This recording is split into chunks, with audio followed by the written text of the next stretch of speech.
mean... John, can you spell cup? Hello? God damn it. I see you pee. Not. No, but...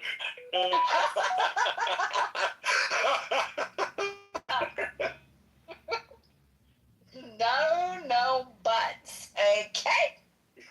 Fair enough. But John, can you spell cup?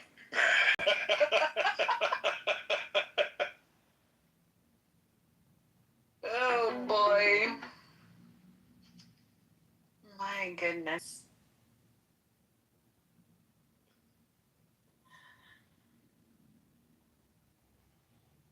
Well, I think he's looking up how to spell it right now. we officially killed the rat. No, I mean, I thought you were being facetious. Hello? Hello? Is this app glitching? Makes sense, George?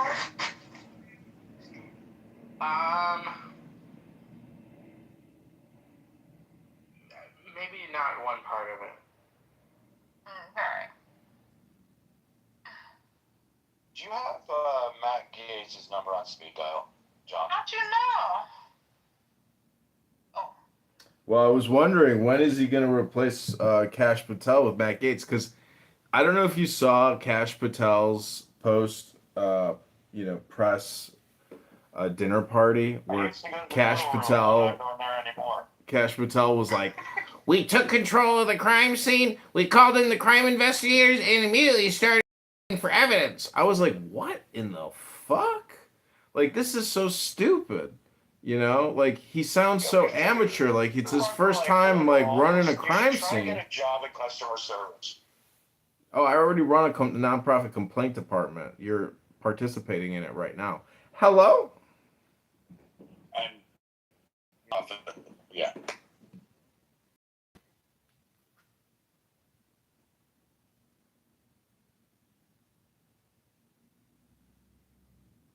I'm so fucking bored I could weep. You're always bored. The city's gone vulgar, darling. I saw a gutter rat in the lobby. The lobby. They're letting them indoors now. Oh my goodness.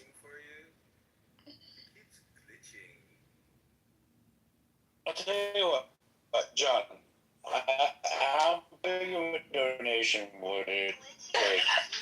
I've got $37. So how big of a donation would it take for me to give you? Just to leave. Well, I think you would be. Yeah, you can buy me off. I'll leave. I will leave if you just, like, pay me to leave. That's always an option. Let me get you a link. Please hold. Right, yeah, I've got $37 to my name. I'm sort of my a God. high roller.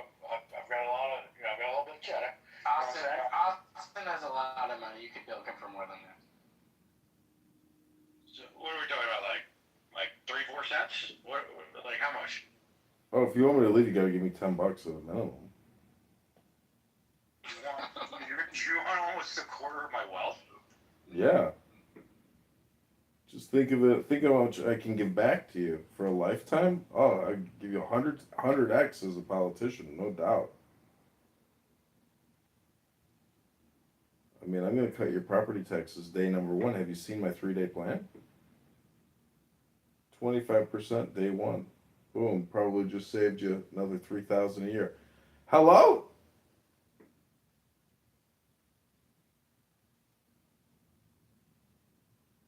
Hello?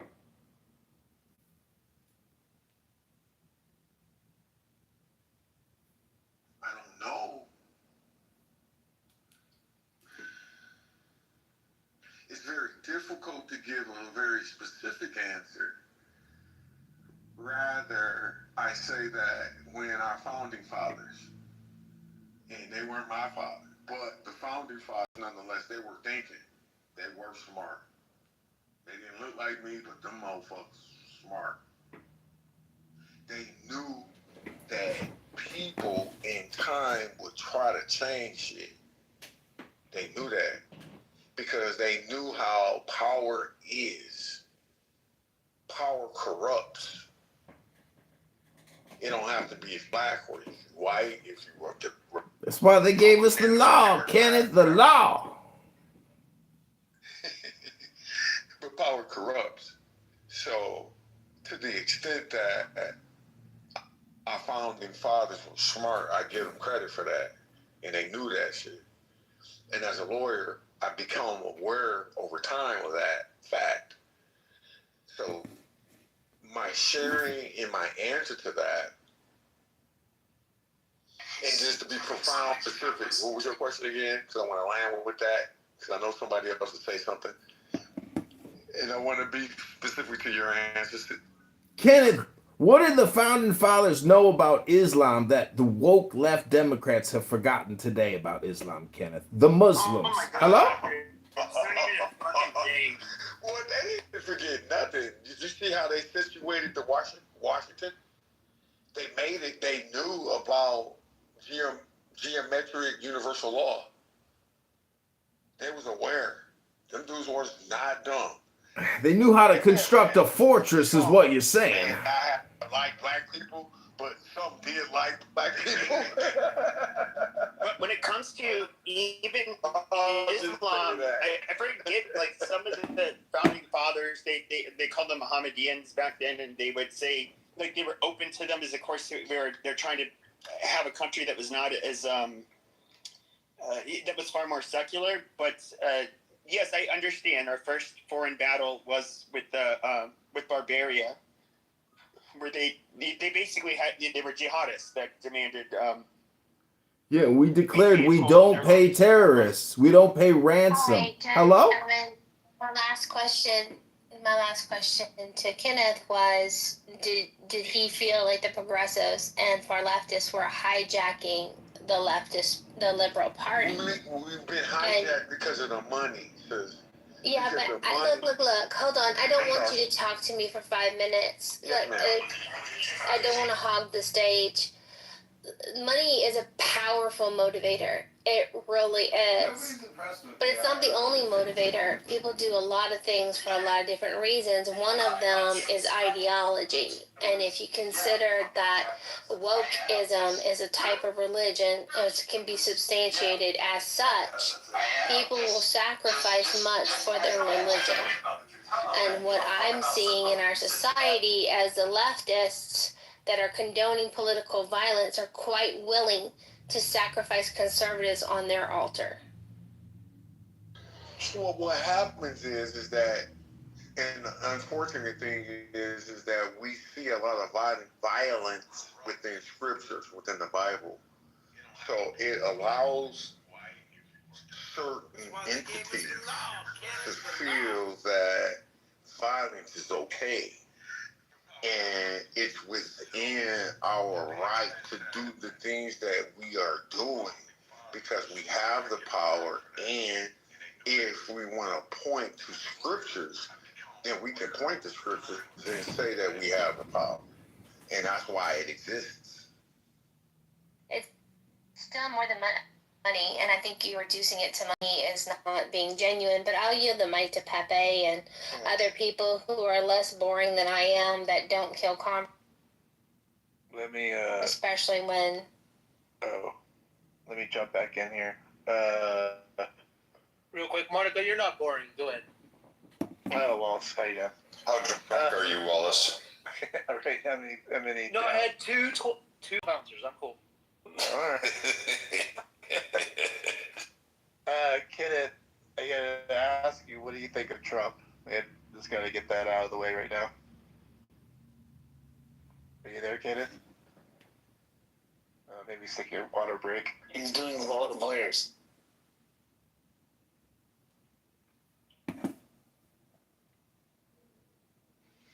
You know what? Out of respect for the room, for Monica, I'm gonna like show self-discipline, and I'm gonna be a good boy.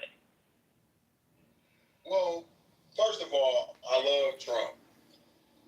I do. For various reasons. Come on. I just dropped a big juice. Different reasons He just dropped a huge First of all, juice. Oh my I believe God. that all people. Oh, he's not gonna wash his You hands. wash your hands. You better wash your hands before you talk to us. We're not gonna listen to this. Okay, hold on. Your hands hella pink. Dude, what is up with this baggy, this baggy female energy? About, did you wash your hands? Let the motherfucker speak. Right, but I just I'm a very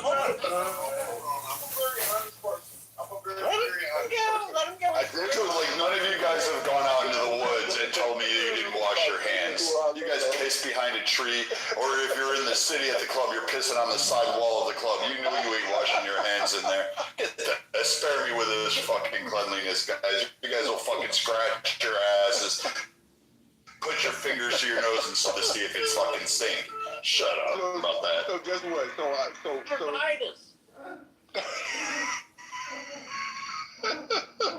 Guys, scratch your balls and then put your hand to your nose to see if it's fucking is funky down there. So check this out, family. I live in Detroit, Michigan. I went to undergrad at the University of Minnesota in the 80s. So there were people that didn't look like me.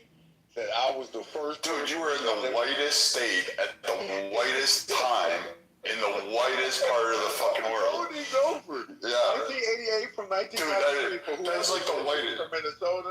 Yeah. I was like, dog. I know people from like. Dude, they only had 50 shades of white. That's only 50 shades of white. Hey, but at the end of the day, they was my brothers, though. And Dude, that's why I'm saying that. That's why I'm talking to you in that frame. I'm never going to argue with you. It's just that we come from sides of a coin. That's all. That's it. And that's all I'm trying to ever impress to my brothers. Damn, are you the tarnished side of the coin? Nobody polished you. You need to trade in your pink ticket and get polished, bro. What's the pink ticket? I don't even know what Yeah, the you pink need to catch ticket that is. in, by the way, Kenneth. What does that mean? Get the plastic. Just click Cash on in that the pink ticket. Just don't click on I the don't title even of the know house. what a pink ticket We'll means. polish you, bro. It's all good.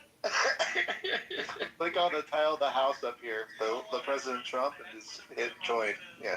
Okay. To be fair though, like he's a gopher and to university in fucking Minnesota, which is like I'm gonna tell you guys in the 80s, like beyond white. 93, brother. Yeah, that is like white, like fucking snow white fucking land. Like it don't get like dueling angels in the South can't come. For less, and you'll get respect real quick here, brother. But I'm a white supremacist, and that even fucking disgusts me, and I don't know why. This guy hasn't even done his best yet. First of all, if I can't love you, then there's no such thing as unconditional love. So I can't find, even if you dislike me, you can hate me. I know that there were brothers that didn't even know what I looked like other than what was on television until they met me in person. When they met me in person, it was a whole different thing, bro. So it's not my goal to change anybody. It's my goal to be who I am, and then you make your determination from there moving forward. You felt the hug thing. You felt my the hug God. from the community. Are you- We welcome you. We Oh welcome my God, are Right you on. actually living the teachings of Jesus?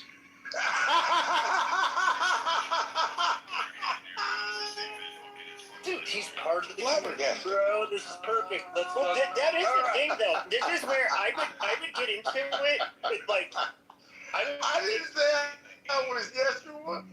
I would get into it with, like, people like the Groypers. For my family. I would get into it with people like the Groypers. You know, I was kind of, you know, not too far from Kick your them, ass, but Pepe. I mean, come on. Well, but here's the thing. But I would say this though is that these people, a lot of them are, well, almost all of his adherents would be Catholic, and it's just like, dude, you know, like Catholicism is so you totally cannot like mistreat people because of their race and that kind of shit. And, Unless it's like, a competition. and like when it comes to Catholicism, like being a good Catholic is being in a way almost like giving up everything to help the sick and the poor, and it's really different from, I would say, not only other branches of Christianity, but even other religions. It's just, and that can be a good or a bad thing. I don't want to say it, but yeah, like us being racist and all of that stuff, it's really weird, and I don't understand how people can have like the level of hypocrisy they have when trying to be pious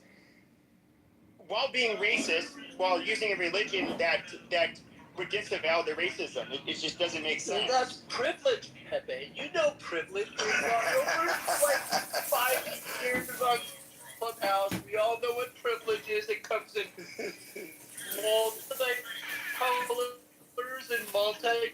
Yes, sir. I'm not talking about you. I'm talking about privilege. Different age, it don't matter. Different colors, it don't matter. Privilege.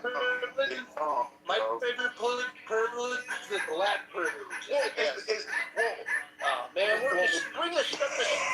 Well, you asked me what I think about Trump, and let me go down that rabbit hole. Well, I think, because I'm an investor, okay? I remember back in the day, I do a lot of research, and Trump said before he was ever president, this is his words. You can Google it. So you can listen to what he said. They asked Trump when he was not a president, would he ever want to run for president? His answer was no. But if I did, I would run as a Republican. That was his words. You saw him in the 80s, though. There's tons of recordings of him in the 80s where he has made tons of quotes. Anyways, there's lots of them. You should look them up.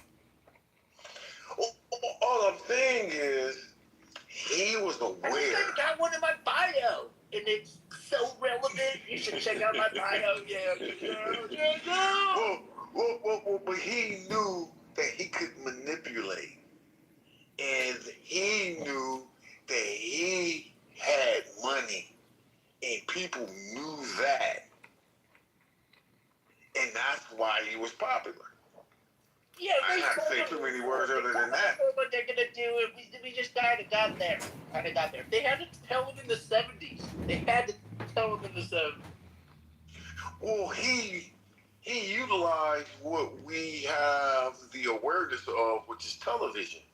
He had all kinds of TV programs leading up to long, white, bearded guy singing music, like getting us under, like hypnotized, like that Alistair guy up there. What's his name? Alistair? Yeah, I never heard that name before. He's like hypnotism. All I'm simply saying is he was just a different side of the coin. The people that's running. I hope you traded in your pink ticket, brother, because I want to follow you. But you I gotta, did join. I joined already, brother. I think I got to leave or something. Look at Matt and Viking. So, but what happened is that some good crackers, premium crackers up in here. He played both sides of the coin. So, with respect to the conservatives, they're seeing an aspect of one side of the coin. But if you can imagine, there are potential people that are racist and people that are negatively vibrating that follow Trump. But Trump, if you can imagine, it was in black people's race with the rap music. So that means black people love Trump. Oh, man, brother. There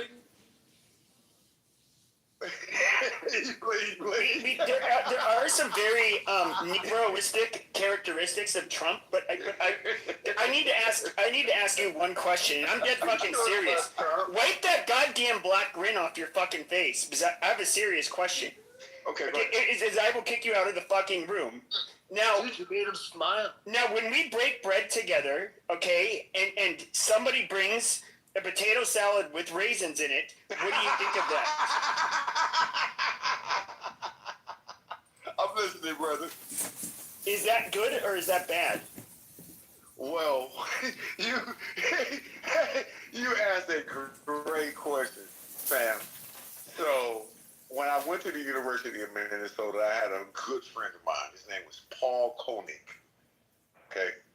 His family owned a farm in Hutchinson, Minnesota. Yeah, And I couldn't go back home to Detroit. I'm sorry. So I was just talking to the person that was in Minnesota so he can verify I'm telling him the truth. I hear you. What are you asking? Sorry. I'm washing dishes and getting ready for the morning. What is it? Hutchinson, Minnesota. So my friend was named Paul Koenig. And he was a good friend of mine. And during Thanksgiving, I went to his home, which was a farm. And mind you, from a city person, I ain't never seen a farm before. so and when we ate, and they didn't know, and I didn't get mad because they was loving me. They served me watermelon at Thanksgiving. Now, mind you, I'm 20 years old. I have never been served watermelon at Thanksgiving in my life. I can only laugh. I didn't find it offensive. But all they knew was black people liked watermelon. But who so doesn't like watermelon? That's the question. Who doesn't like watermelon? That is some northern Minnesota white people shit. Like that, I can see that. I believe you. But the white Minnesotans are like so much nicer. Like this, because that's like where the passive aggressive settled. It's passive aggressive. It's not like the way you think it is up there. The microwave is on time. Wallace, go back to drinking the IPA. Yeah. Wallace, you're little blackout drunk. Just saying, but well, not really, not yet. No, I would say though, like even with I've been to Minnesota, probably Minneapolis, Wisconsin, not Minneapolis, but Rochester area, the southern part. Yeah. Okay. But I will say that just in general, like there is kind of a difference between, just like how there's regional differences in the United States. I would say that when it comes, and granted, I've never lived there does seem to be some differences amongst different groups of people, including the people like in the northern part of the Midwest, and I don't. It's different. It's different. Oh, yeah. Hold on. So, I will say this. You're right. There is, they have a passive aggressive. In the city, when I first, it was beautiful. Parks, everything there. People actually smiled. No, there are some racist piece of shit cops out in the fucking city. You couldn't deny that shit. Fuck yeah. Can I pause you a little second? Just let me finish, buddy. You can go. Yeah, that shit was real because you saw it from the sidewalk when you went into Minneapolis. You went to Minnehaha. You were on Beta Muscat. You were walking through Uptown. You could kind of tell, you could see what was going on there, and a lot of people of a multitude of colors were all kind of uncomfortable because the cops. They were a different set. Chauvin was probably a mild comparison to some of the cops up there. So I get it. But when you got out of Minneapolis area, you got out of Hennepin County, and you in Wright County. I live in Fridley, brother. There you go. Once you got out of those two counties, you were fucking. All of a sudden, it opened up. It was a whole world. You hit Duluth. People were happy. People were working. People had beer, smiles on everybody's faces. You were sitting down. You were partying on Lake Superior. You turn around, it'd be all black people. Everybody be eating. Everybody having a good time, drinking. Kids playing in the water, in the surf. Cold as fuck, but it would be fun. And then you come down to Minneapolis, and it was really a weird vibe in Minneapolis. I guess is to try to say, because just. Brad, what the fuck are you talking about? There's two happy people in Duluth. Whatever was speaking. Go ahead. No, but he knows though. He's been there. I've been to Duluth. It sucks. Duluth sucks. Look, if I knew it was gonna be that cold, I would have not chose to go to It's not that cold. Hey, it's fishing. It's just fishing. You know, you go fish in different places. Kenneth, it's not that cold. I mean, come to the Pacific, go to the Atlantic, it's fishing. We're going. So I came on like a midnight, like right there at midnight. I wake up the next day and I'm like, I went to the. God damn it, Wallace. But like, oh, there the next day I'm like, I'm in Anchorage and I'm just like, holy shit. Like, oh wow, there's black people there, amazing. So, like, I didn't picture that about Alaska. And then there's like, I'm talking to the security guard because I'm just waiting for my fucking, girlfriend just to hurry the fuck up. And he's like, oh, they shop till they drop, don't they? And I was talking to him. I just remember thinking in the back of my head, and I was like, of course I didn't say this out loud, but it's just like, holy shit, like you motherfuckers would not even exist here probably 500 years ago because you like die of vitamin D deficiency, whereas it takes a very special, like you have to be basically an Eskimo to live here, and like you have believe it or not, like quite a lot of black people in Anchorage, and I would say one of the cool things about that place is that it is super libertarian, but nobody cares. You really shouldn't interrupt Pepe. Let Pepe finish. I'm sorry. No.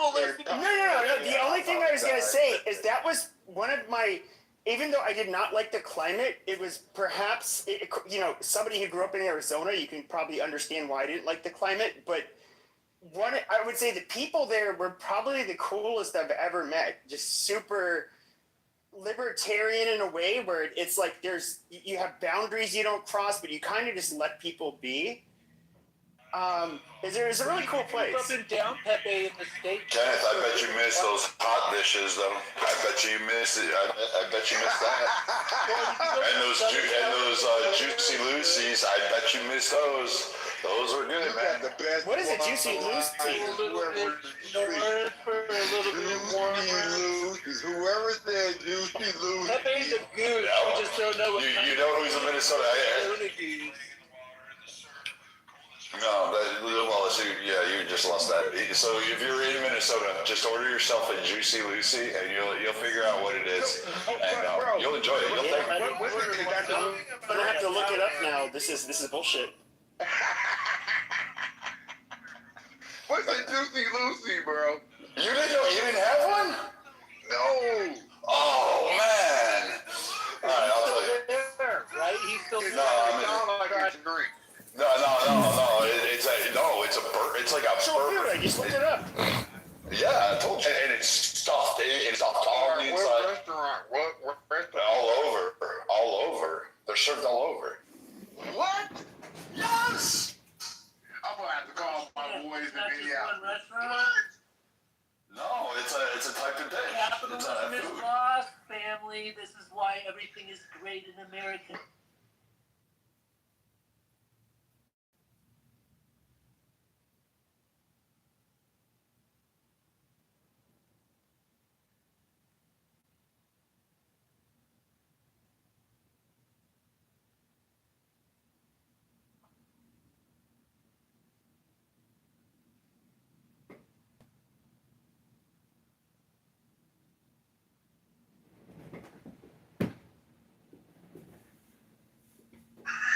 We're of the same, and so I love that so much. Like, Islam is a religion of justice, and that's why. That's what I definitely. I don't know. The Hussein I don't think that was actually a good example used. But yeah, I understand what you're saying. What you're really saying is Christ. That's what you're talking about. You want someone to just cough it up, and because they know, they're like not concerned that you're talking about Christ. They're not. There ain't that many people that have that kind of union with the logos.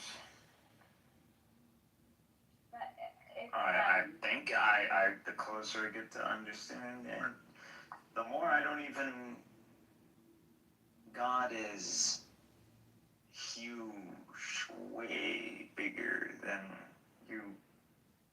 And it's just really hard to think that he would be.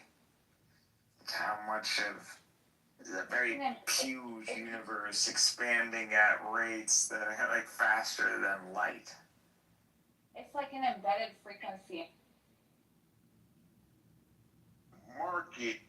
I don't He want to does call it. you, but And because he is influenced by did you APAC just get off the and the bus? Epstein issues, he's motivated to do certain things and to say certain things. But at the end of the day, he loves money.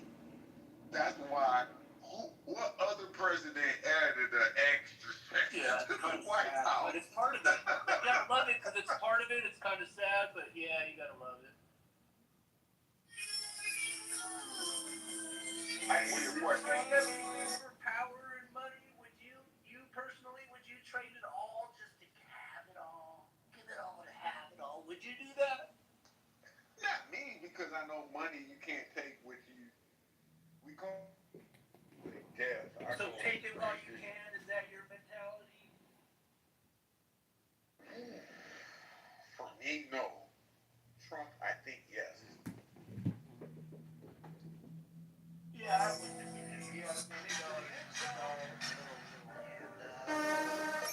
Trump cares about his name. He's going to leverage the money to ensure that his family name is continued and that his legacy will be able to continue. He also wants to go down as the greatest president ever. He's going to go down as probably the most transformative of all time. And if he hits $21 trillion in investment opportunities, which is over half our debt, he's going to be able to basically keep this country afloat for another, 200, 150 years? Because So he's going to be set. Because we read the book, dude. Trump. No. That's how we know. He's speaking facts. He's speaking total facts. If Trump doesn't do what he does, literally, you and I don't live the lives that we're living for the next decade. Our kids are not living like we live. I'm serious. Trump is totally setting us up for the future. What's up, Crow?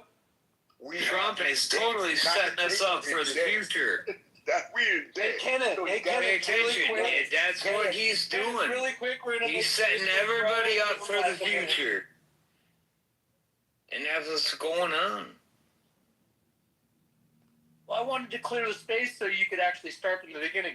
Say it again, clearly and loudly. No, Trump is setting us up for the future. Correct. Like, pay attention. Pay attention to what he's doing. Exactly. He's setting us up for the future, for the next president. He's setting up the next president in case he don't get it. But you know what? I think that it's going to go a little swing thing where somebody blocks out. No, we're gonna let Crow finish, Kenneth. So let Crow finish. Go ahead. No, that's all right. Yeah, I'll talk. My apologies, Crow. No, you good. I live on Crow, so I want to hear it land, Crow. No, I think Trump is probably going to be our next president at the next election. By they're gonna do it. They're gonna make it happen. All right, so does that mean we can work on other amendments, though? He is our best president we've ever had. Besides, hey, just like a fucking dick, you faggot. that's all right. He's gonna be. What's up, Superstar? We're gonna have a That's all right. You third-term say your president. thing. In other words, say you your want thing. us. You want Let me us. fucking talk. No, Let you me shut up. fucking You shut up. talk. You fucking. Let me You talk. fucking homosexual. Shut your Stop fucking making mouth. me scream. No, Hello? I moved you to the audience because you stupid, Hey? you stupid piece of shit. So you're trying to tell us that we're gonna have a president You should have said who's gonna be so great, which by the way, he's gonna be like what, not in his 90s? I don't know. I forget how old he is now. And he's gonna be the greatest president ever. This is fucking retarded. Okay, and he would how much he would change things constitutionally in order to remain a president. Like that's just chaos. And I get it. You know, you can be a super fan of Trump. That's fine. I voted for him 3 times. You know, I talk a lot of shit about him though too. You know, I voted for him because he's the best option. But hold on. But you know, this worship that I see with a lot of you fucking retarded maggots, it is so. You guys are so dumb. Just the dumbest fucking people to ever live. You have no. It's just Pepe projection. That's ad hominem projection. Green bean Big Pepe. Yeah, Napoleonic I know. Pepe. So guess what, faggot? You get to go to the audience. Amazing. I'll let the maggot. Ooh, we got Pepe a little angry here. Pagan, idol worshiper. Oh, he's a Pepe. Now you're a little Like, I pee-pee. disagree with you, but I love you nonetheless. At the same time, Boy Crow, so if Trump has a third term. it's like if you this thing you had, He does have a third term. So should they? I mean, and he can get a fourth term because you know what? But if that's all you gotta do is get a vice president, and the vice president steps down and let him back up. No, but Crow, right? Okay, so I mean, we can make it happen. That's what has to occur, right? So, do you think if that's the case, and let's say that he can somehow be elected in a third term, do you think that they should be allowed to work around other amendments? Let's say the Second Amendment. Repeat the question, brother. Well, yeah.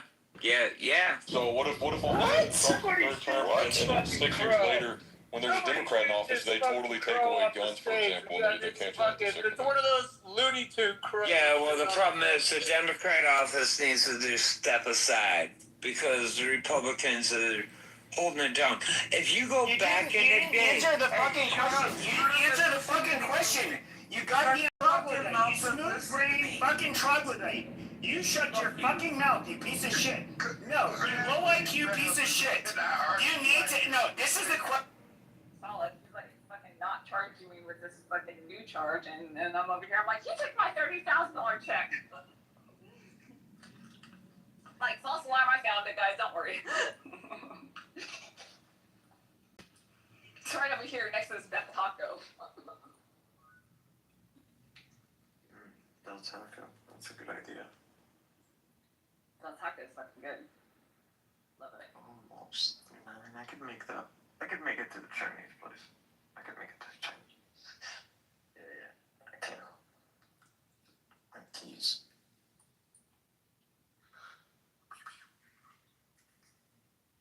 You could make it.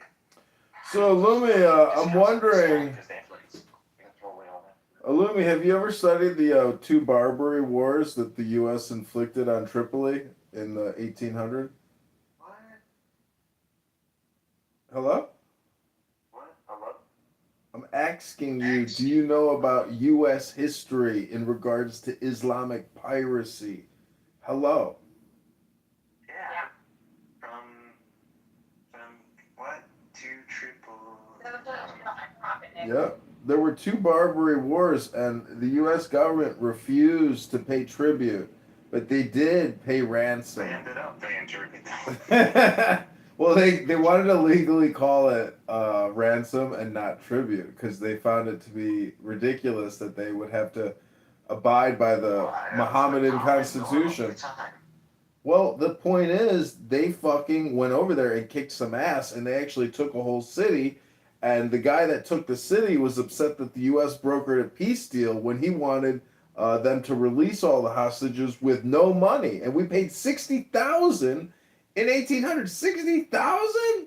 It's like 5,000 a human head. That's a lot of money back then. I mean, multiply that by 100. Believers, because they decided not to. It's irritating. Not to pay because you decided you wanted to get out of it. Zuni, you sound annoying. Please mute. Well, please stop talking in code. Please stop. Talking in code? Code. Please stop talking in front of me and about me. Stop reading. John Tiffin, stop reading. Zuni, are you Jewish? She looks it, doesn't it? Yeah, you look Ashkenazi. I am Jewish. Oh, Rabbono Shalom. Congratulations. I didn't know you were Yiddishkeit. Yeah, I am. God's my favorite. Rabboni Shalom. This time next year, we'll have dinner with Benjamin Netanyahu after they clear him of all the fake genocide charges. Just a bunch of lies. Is that why you came in here? They were complaining about me kicking their ass?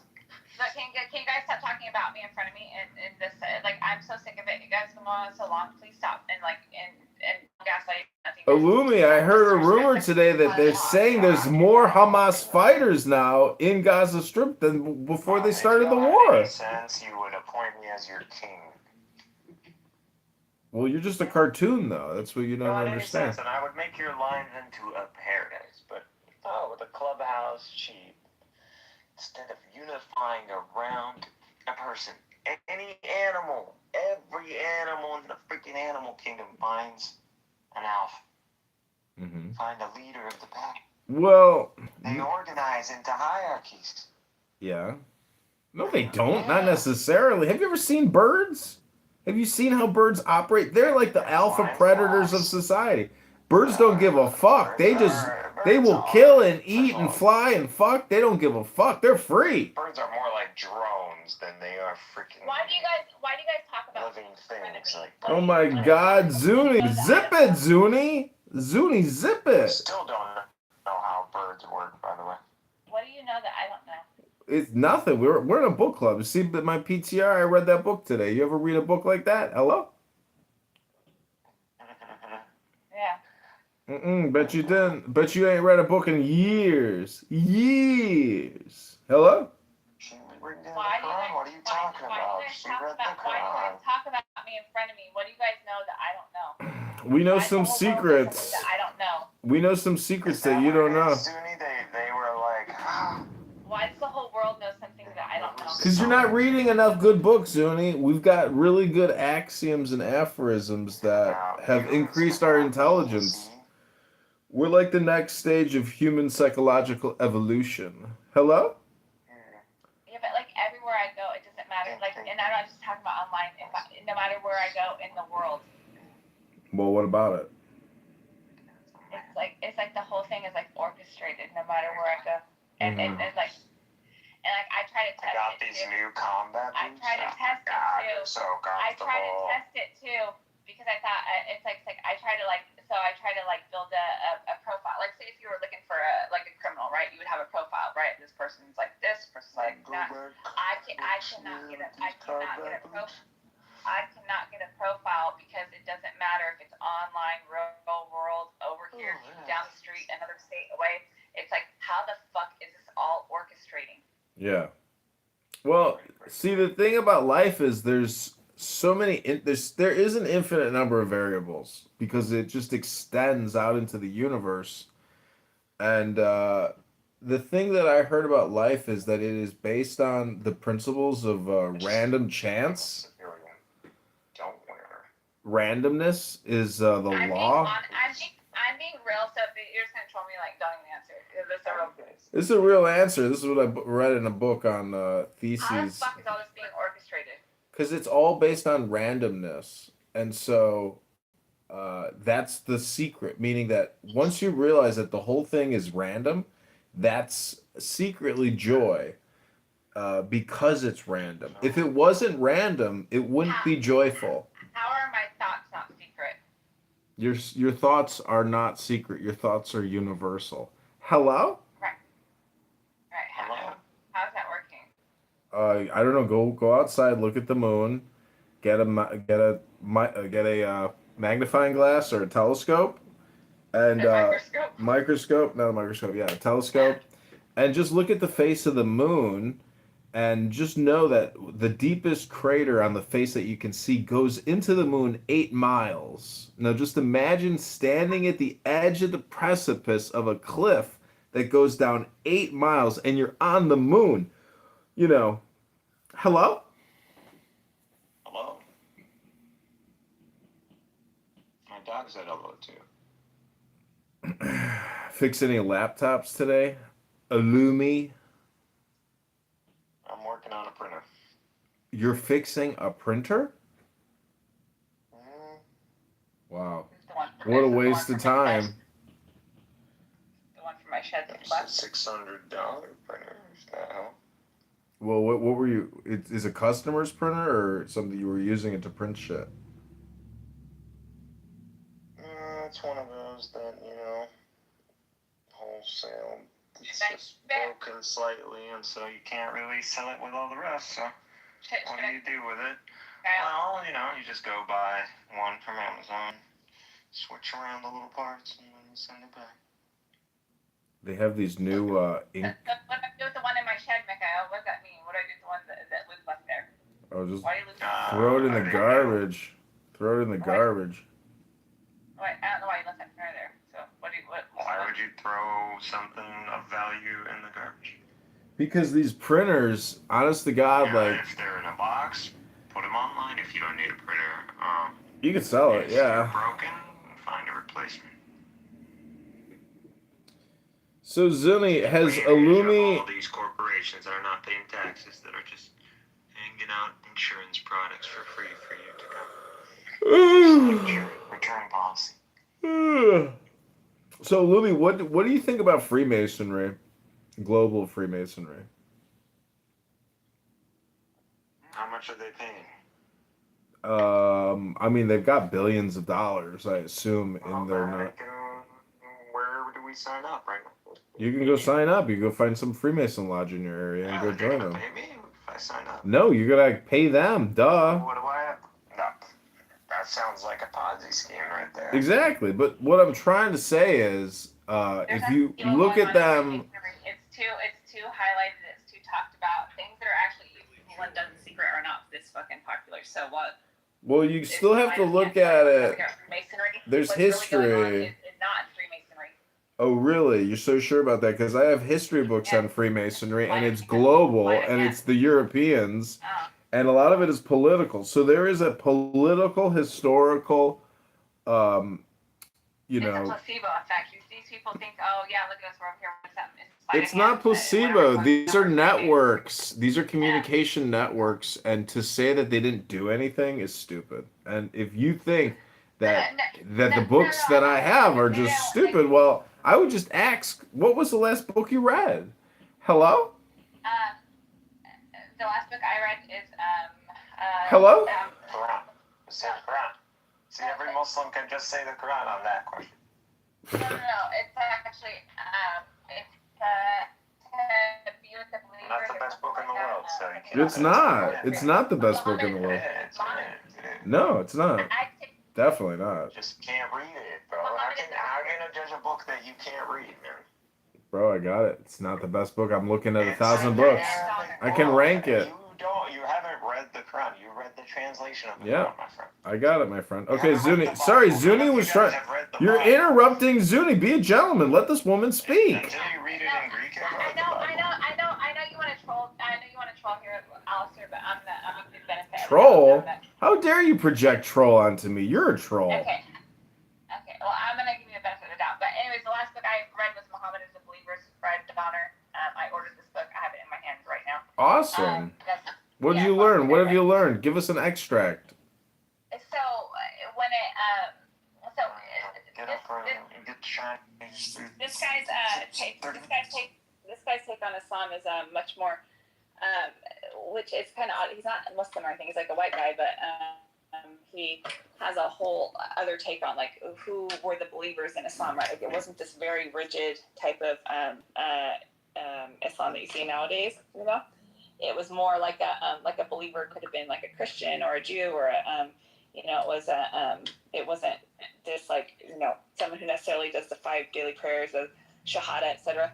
And so I read that book and I went back and I like read the Quran now and like the Quran actually does really read like that, but it would maybe sometimes you don't notice it that way because you're looking at it through a different lens. After some of the things that he said, there'll be things I read. Did the book mention anything about trans or LGBTQ? Because I'm sure Necro would like to know what the Muslims think about the believers who are trans or LGBTQ. And what So the thing that I noticed about so like those kinds of things, people like focus on those because majority of people, it's not like I wake up every day and I'm like, oh God, I hope I don't want to love a girl. No, I don't love a girl because I'm in. So it's easy to highlight one sin that most of us aren't doing and then go against it. Well, everyone's, the guy who's really against fucking the transgender, it's like, that's fair. And he's ripping everybody off of his business. And, so he's doing all kinds of shit. But it's just like, it's one sin for everybody to gang up on and come together on and then highlight and focus. Like, this is the problem. Well, they're all a problem. You're just the guy that can focus on this one because it doesn't involve you, and it's something that you can unite on. Not that, but.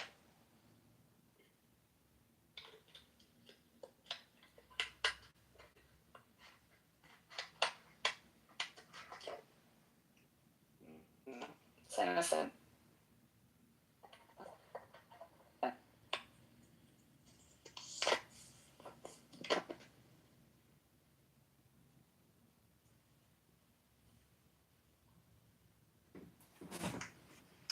Because after reading the Constitution of Muhammad, I just have found that the Islamic Constitution is basically a charter on how to start a mafia organization to basically blackmail people, abuse people, intimidate people, rip people off, and give them no real jurisprudence, no jury trials, and always leave it up to the Ummah, to the Allah, and to the laws of Muhammad. And to me, those believers versus non-believers, in-group versus out-group, to me that's ignorance because the in-group fails to recognize that they can't be the in-group without the out-group. And so therefore it is a network, a hidden network through communication. And in 2026, if you are still living in the year 600, shame on you, read more books and stop with the bullshit, because Muhammad was a mafia don, a godfather gangster, and he hypnotized millions and hundreds of millions, billions of people throughout the years. That's not true. Oh, it's true, baby, because you don't even know the Constitution of Islam, and that's just like your opinion. I am citing facts. I can provide links, and we can debate actual source material from Medina, and you can try to wise up, and you can fight the Ummah, you can fight the Muslim terrorists, and you can fight for justice and liberty and peace and wisdom. I am complete. Hello? Yeah. So and this is how so because Islam is such a widespread thing, so that I know for a fact that it started out as something good. I know for a fact. I don't have to read the book to know the goodness of the prophet. I know the prophet is good. Many things have attached itself to it, and how big it's gotten. And so of course, like I don't when I look at if I want to go read fatwas and this, I have no idea where this came from. It came from the prophet. Who knows? I don't know, but I know that the prophet's good. He's good, and that's why that's why the message starts getting spread. But and then it's good because then it gets real popular and it gets inundated with evil. I made so many snarky remarks that I was on. And the level of slander and the level of hate and the level of he's crazy, he's good, he's that, so you're like, oh yeah, there must be some prophet because the Muhammad is the messenger of lies, and the level of hypnosis, and destruction, and blackmail, and blood libel, and blood. The guy is just a gangster. He's intimidating everybody. Come to war with us and pay for it, or we'll kill you too. That was his message in the Constitution of Medina. You should read it.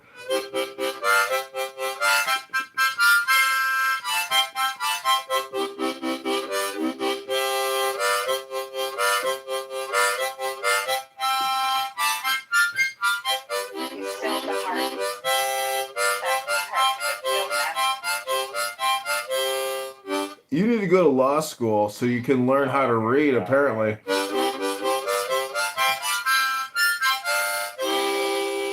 like the hearts have been filled. yeah, it's the guy he wants to. It's like I don't know. whatever floats your boat. Well, you're human. So, and then you also believe that if you sincerely repent, that God will forgive you, correct? Yes. So then, what would be the point of the crucifixion? If you already know that if you sin regardless, you sincerely repent, that God's going to forgive you, what would be the point of the crucifixion? The point of crucifixion is that God placed punishment upon Christ for the sin that you and I have committed. So when you do your sin, it's put on the back of Jesus already, past, present, and future. Now, Greek doesn't agree with that, so Greek can weigh in. This comes into the theory of the atonement, and I think that I affirm the theme of substitutionary atonement, that Christ became a curse for us. He stood in our stead, taking on the wrath of God to appease the justice and holiness and wrath of God. So Jesus took that. Sorry. Before you keep moving forward, I'm just trying to gather this all together. Break this down. Yeah, that's fine. We've established, right, that God is merciful and forgiving. Yes. And you do understand the difference between being merciful and being forgiven? I think the mercy is giving you something that you do not deserve. So all of us deserve death, which we do get physical death, but we deserve what's called the second death. And Christ has redeemed us from that by dying on the cross for our sin. So yes, he gives us mercy, and the mercy. So in your thought process, the mercy is the forgiveness. Yes. That's the mercy. Yeah. Not being merciful, because that's one of his attributes. He is simply being merciful. If God is simply merciful, why the crucifixion? Why can't God say, I'm merciful? I know you and your intention. I know that you're human and that you sin, right? I think he's been very successful. You gotta stop being biased. But I don't think it has nothing to do with bias. I also think it has a lot to do with bias. It's not, bro, because I don't think nobody will argue about his success for 16 or 18.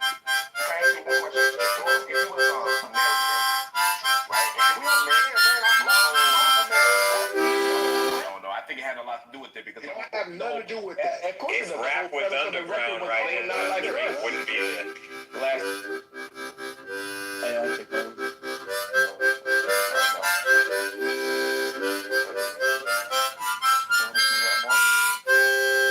I have business. I'm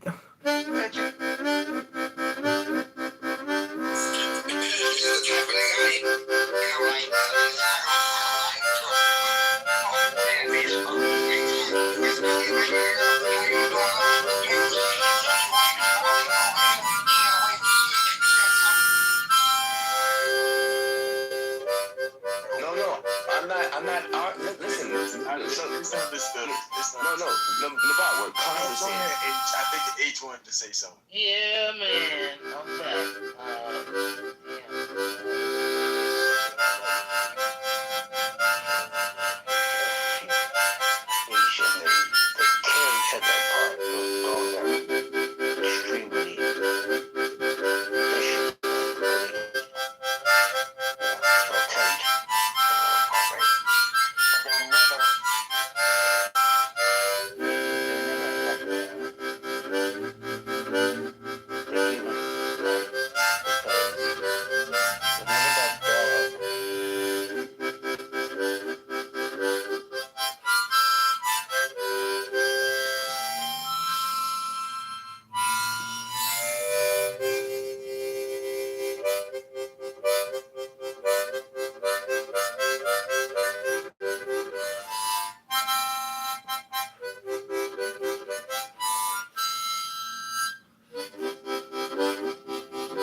I think I'm going to be probably very nice. I'll be very boring the next time, but we're going to have a great event. And you did a fantastic job. Thank you very much, Peter. Go ahead. Thank you, President Trump.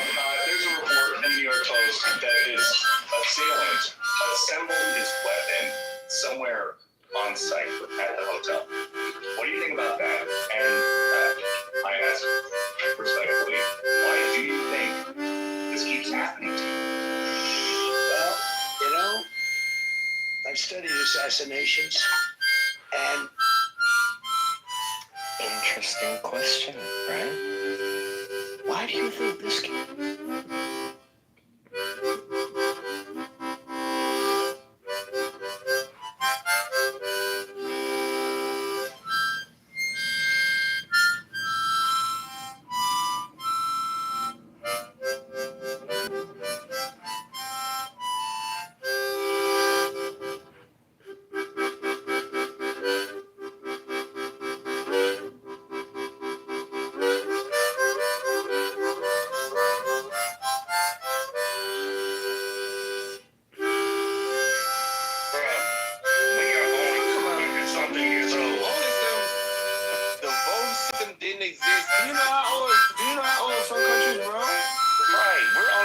Something years old, fam. 250 actually this year. What country was voting before us? Can you name one? Many countries. America actually got their system from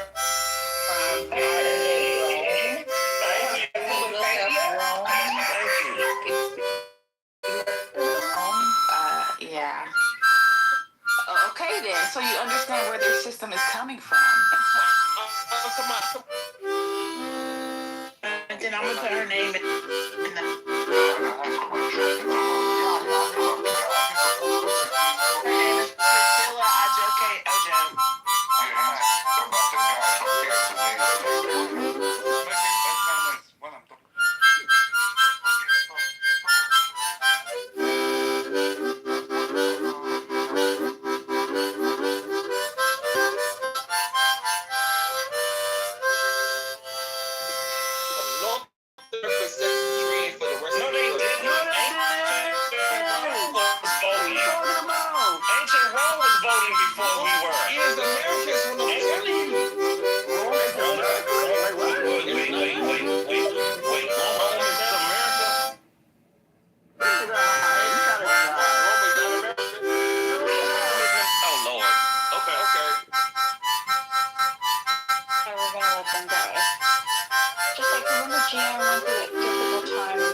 So the one that I said, do you know who these people are?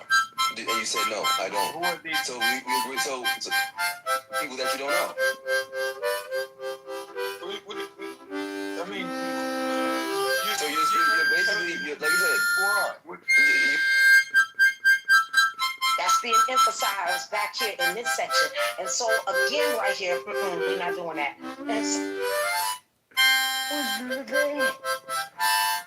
You guys already know. I think I'm entitled. You want the truth. You can't handle the truth. We talk about this criminal syndicate all the time. They're the ones who have targeted American presidents in the past. Yes. Yes. And they're the ones who are targeting President Trump right now. Yes. Yes. However, the way in which they're targeting Trump is, well, it's a multi-layered strategy they've got going. They've got a psychological operation running that's convinced people to hate Donald Trump. They suffer from a condition, we call it TDS, Trump Derangement Syndrome. Perhaps you've heard of it. Well, these people used to be normal until their brains were washed by the mainstream media. I logically think they didn't ask any questions. They were easily manipulated. They just believed what they were told by the media without questioning it. Right?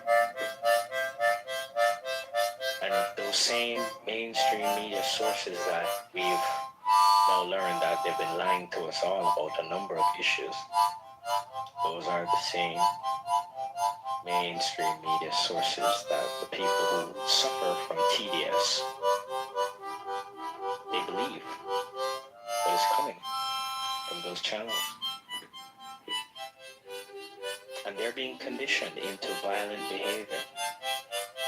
And some of them are acting on it. We are seeing a pattern of activity, ladies and gentlemen.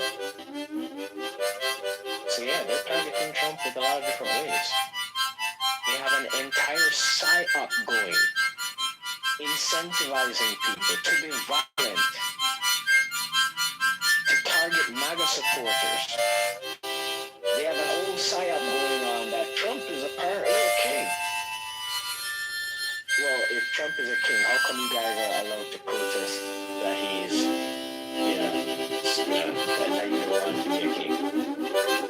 Usually, kings would just make sure those protests don't take place. That's what happened one time, people, they just get locked up and put in jail and they don't come out. That's usually how the kings do it. Dictatorship. Well, not all kings, but, you get the idea that they're trying to spin with their narrative. No kings, but you guys voted for this president. The majority of people did. Yeah, people who are upset, who are pushing this no king stuff, they're the ones that are actually acting like kings. They're the ones that put these unelected bureaucrats in place to control your lives through many different mechanisms. From finance to geopolitics to health to even what you think. They control what you think. Well, what you think is based on what you see. Fucking the gaslighting and the fucking mental fucking bullshit.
I should have said New JCC. See, we were all wrong. And you were right. That French? I'm like ashamed because I'm like really thought it was right. Sorry, Randolph. What up, Wallace? We're only up. Is that room over? Dude, I can't associate myself with you. This is like but those motherfuckers are not nice. Like I'm gonna roll out like you, and I'm gonna be the same. And you know what? I was before you was. And you know what? I came on here on Clubhouse, and I totally changed myself, and I was gonna be a real person. I was gonna be real. Of course, the outcome we would like is that we stop them from being belligerent towards, ourselves. Primarily because we're the United States. We care about our It's interests. Pepe's world. It's a Pepe world. Another bonus Pepe episode in Pepe's world. I got to control. That's not the outcome. Well, you don't even know, John. The Strait of Hormuz has been shut down. How easy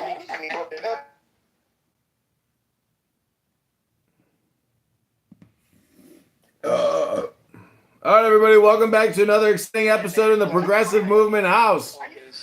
This is another episode of Pepe Never Shuts Up! They've done so by using the mouth to like speak cigarettes and guns on them to like go out and enforce their way. They were able to run around the U.S. blockade about a week. my experience of following you. Who's speaking? I'm trying to figure out. Oh, it's Marshall. Man, you ain't got to apologize. Man, you my brother. So, all that's about money. I think my concept was that Trump does stuff about money. So he's begging. Because he's in the market. Guess what I am? In the markets. So, I look at what he says and what he literally does. It's two different things. Because when it gets to the edge of a decision, one of his delinquents. Why don't you just like update your PTR with my photo? It'd be so funny. at the end of the day, we got bills to pay. Right? So, at the end of the day, even though he got bills to pay too, in the markets, you recognize there's a difference of greed and fear. And it took a long time for me because I trade and I invest. Invest means I just buy stocks and crypto and stuff that I can, because inflation is a reality. So when you talk about the Strait of Hormuz, we are balling in monopoly money. I don't ever know if any of you, I'm almost 60 now, they play Monopoly a lot. So our dollars, literally, is nothing but monopoly, subject to inflation. So you may say, what does that mean? That means that dollars don't mean nothing unless it's backed by something. And in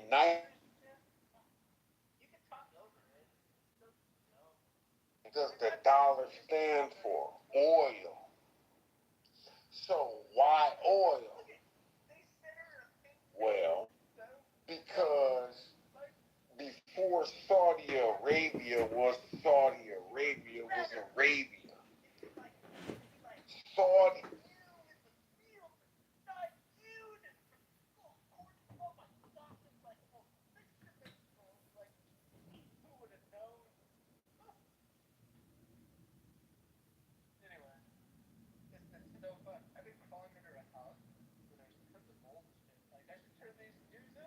All in cahoots. They were in cahoots. Kahoo! Said I'll back the dollar sign if you back me. That's a good word. That's a good word. It's been transitional elements still like waiting their lineage to what it matters to like all of them are great. Yeah, so the goal was to get Israel where it was and to keep it there where it is because the United States, all they're looking to do is to put a satellite country, the United States, in that geographical area. So now I think it's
well, I learned that in law school. No, seriously. I learned that in law school, and what that means is that we got the biggest army and we can bomb your ass. That's what that means. Well, because there's two things that happened right after World War II, after we dropped two freaking nuclear bombs. One of them was that we won. Hiroshima and Nagasaki. Okay? So what that happened was that put a whole bunch of people on notice that don't let that happen to you. Okay? So everybody came to have a treaty and to sign that shit. So we became the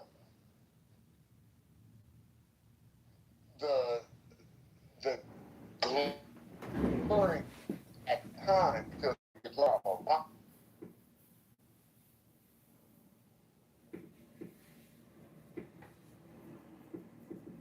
Point though. Here's my point.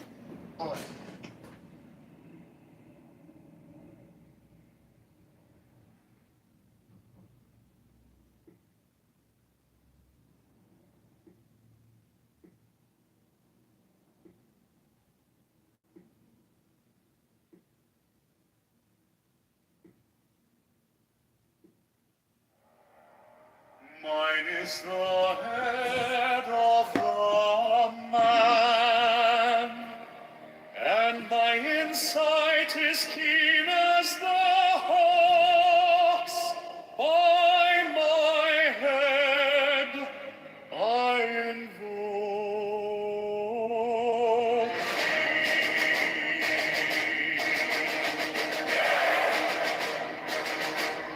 I am the only begotten child of my father and mother. My father is dead.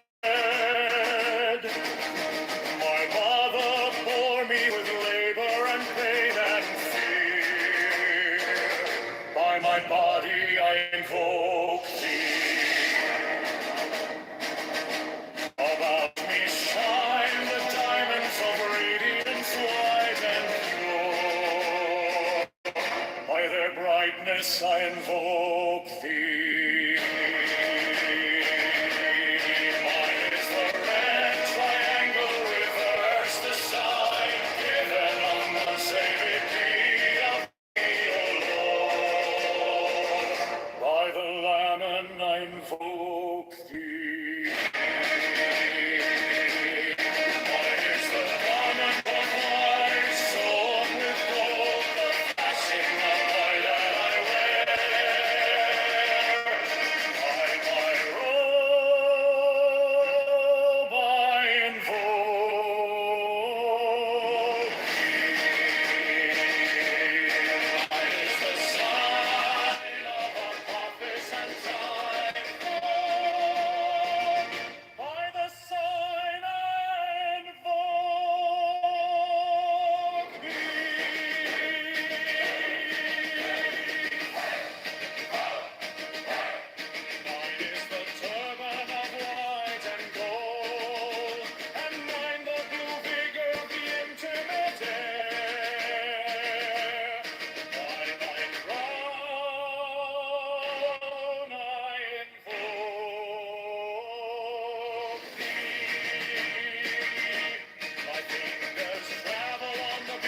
child of my father and mother, my father is dead.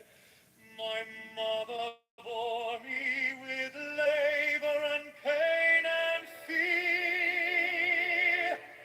By my body I invoke thee.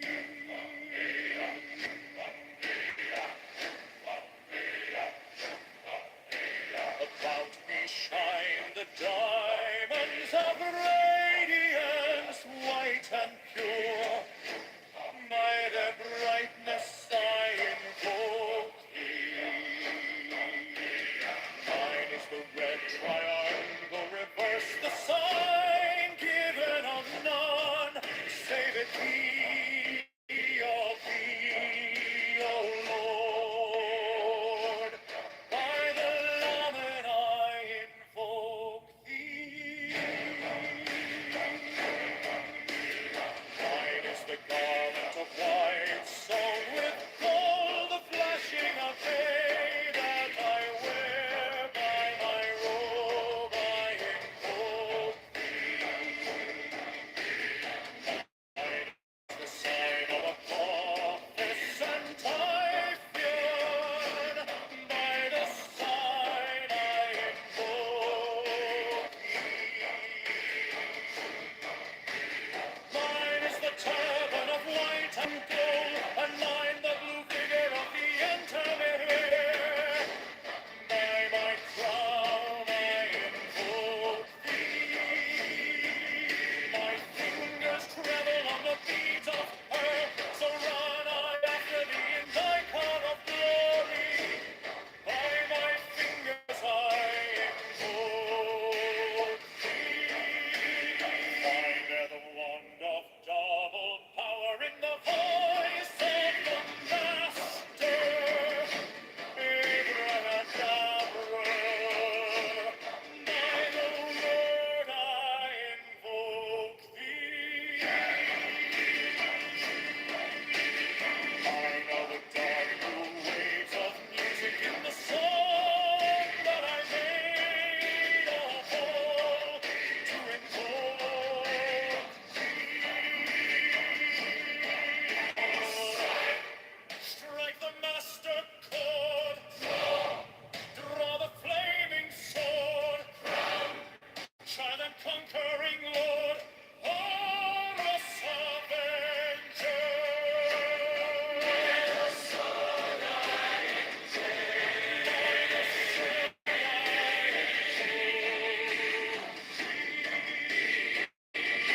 My hand is thy sword of revenge, let it strike at thy cheek.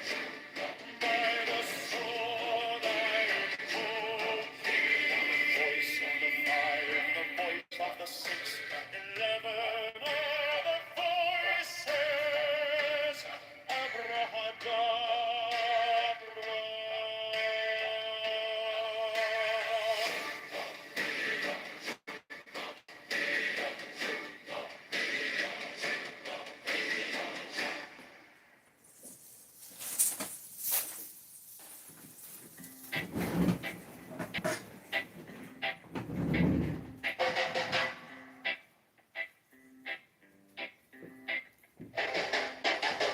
Mine is the head of the man, and my insight is keen as the hawks. By my head I invoke thee. I am the only begotten child of my father and mother. My father is dead, my mother bore me with labor and pain and fear. By my body I invoke thee.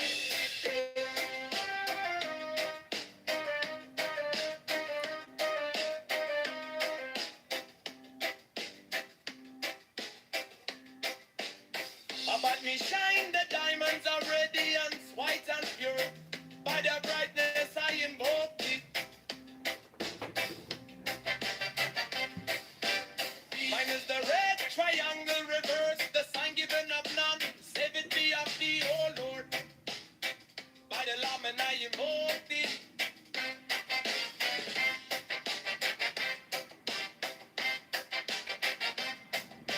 Free mine is the God.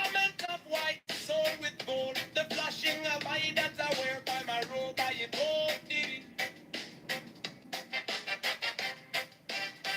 Mine is the sign of Apophis and Typhon. By the sign I invoke thee. For mine is the turban of white and gold, and mine the blue vigor of the intimate. By my crown I invoke thee. My fingers travel on the beads of pearl.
my head, I invoke thee. I am the only begotten child of my father and mother. My father is dead. My mother bore me with labor and pain and fear by my body. I invoke thee about me. Shine the diamonds of radiance white and pure by their brightness. I invoke thee. Mine is the red triangle reverse the sign. Giving up and save it be of thee. Oh Lord, by the layman, I'm into white soon.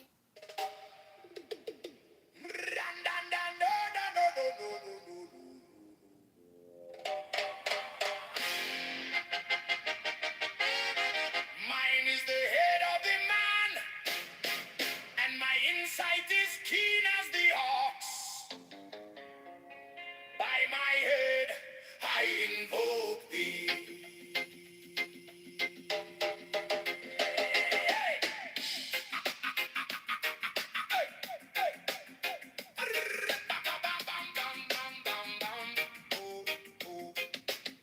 I am the only begotten child of my father and mother. My father is dead. My mother bore me with labor and pain and fear by my body. I invoke thee. About me shine the diamonds of radiance, white and pure. By their brightness,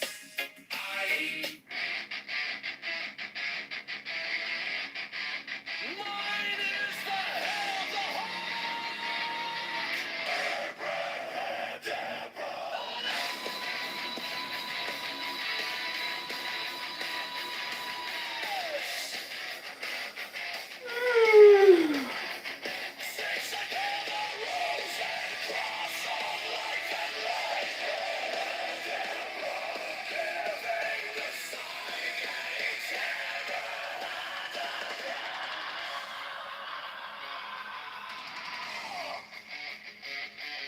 remaining in the sign. The invocation concludes. Therefore I say unto thee, come thou forth and dwell in me, so that every spirit, whether of the firmament, or of the ether, or of the earth, or under the earth, or dry land, or in the air, of rolling air, or of rushing fire,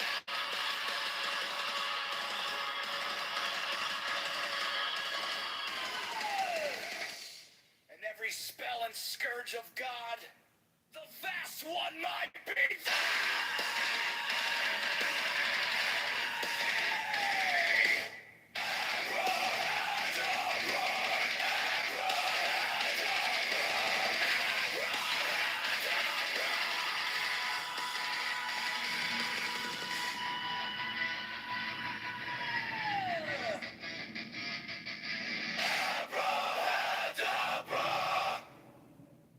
mine is the head of the hawk, Abrahadabra!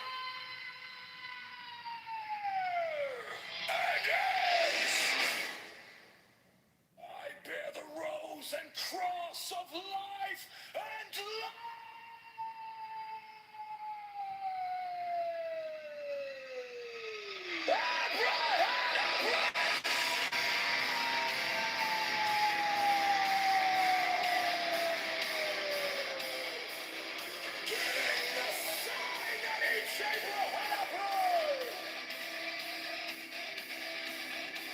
Remaining in the sign, the invocation concludes.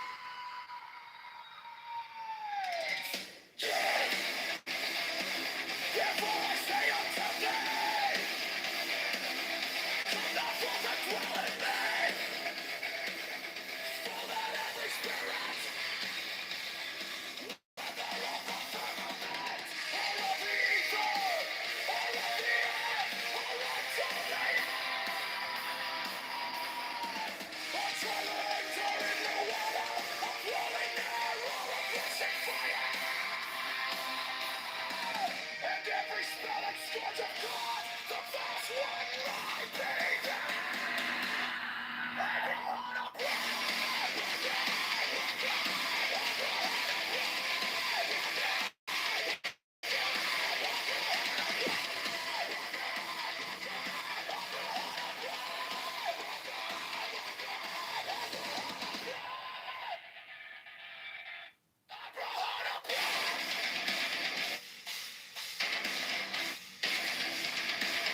rose and cross of life and light. Abrahadabra. Giving the sign at each abrahadabra. Remaining in the sign, the invocation concludes. Therefore I say unto thee, come thou forth and dwell in me, so that every spirit, whether of the firmament, or of the ether, or of the earth, or under the earth, on dry land, or in the water, of whirling air, or of rushing fire, and every spell and scourge of God, the vast one, might be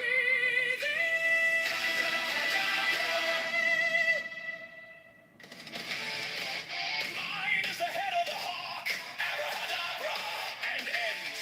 6, I bear the rose and cross of life and light, abrahadabra. Giving the sign at each abrahadabra. Remaining in the sign, the invocation concludes. Therefore I say unto thee, come thou forth and dwell in me, so that every spirit, whether of the firmament, or of the ether, or of the earth, or under the earth, on dry land, or in the water, of whirling air, or of rushing fire, and every spell and scourge of God, the vast one, might be thee. Abrahadabra.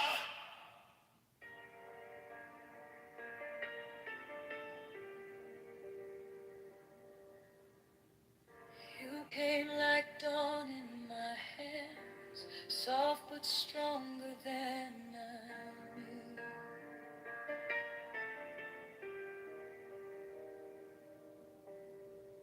My fear turned gold in your eyes, and my whole life broke in two.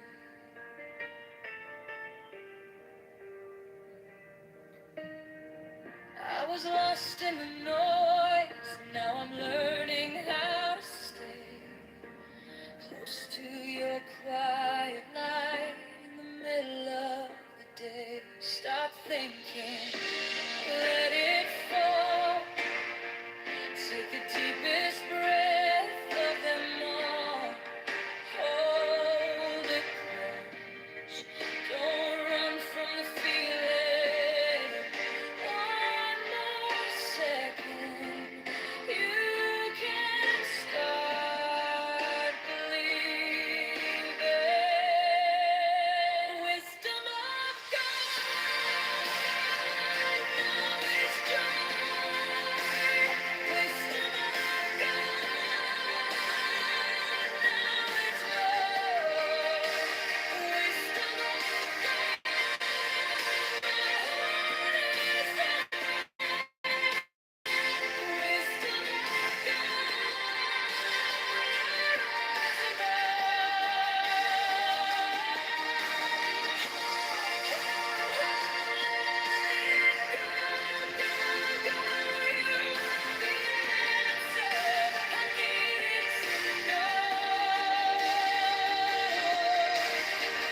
your touch is a steady rain on the dust of who I was.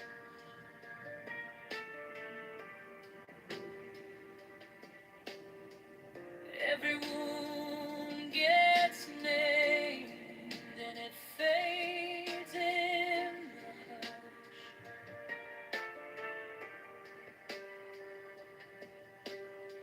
I don't need 1,000 signs when your name is in my chest. One deep breath, one brave step, and the rest can be blessed. Stop thinking, let it fall. Take the deepest breath of them all. Hold it close. Don't run from the feeling. One more second. You can start bleeding. Wisdom of God. Now it's wisdom of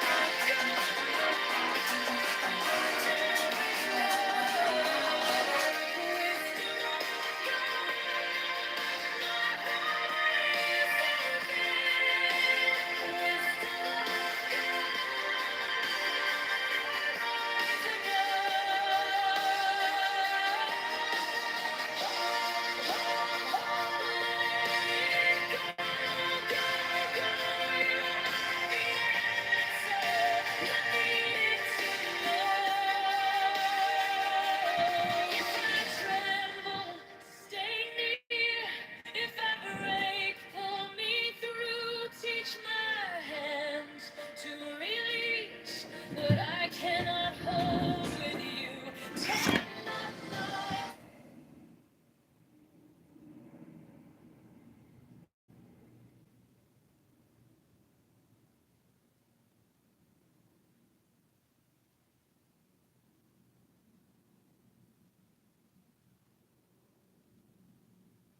Anti-vax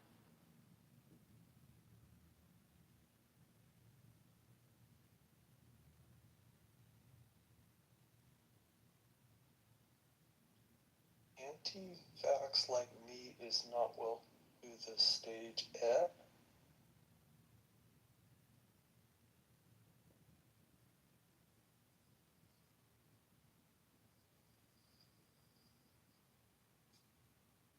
He loves you, Horvath.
I have lavender stuck in my teeth.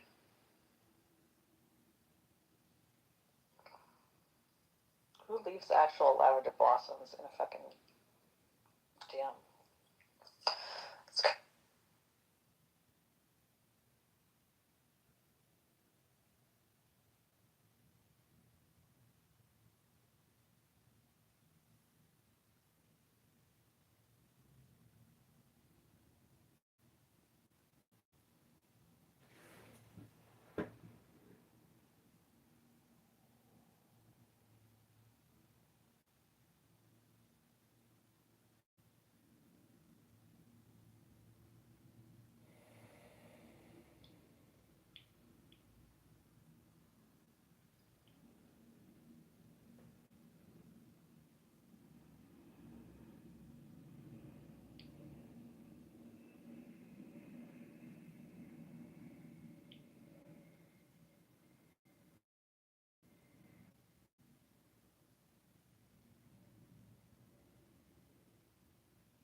Hey, I'm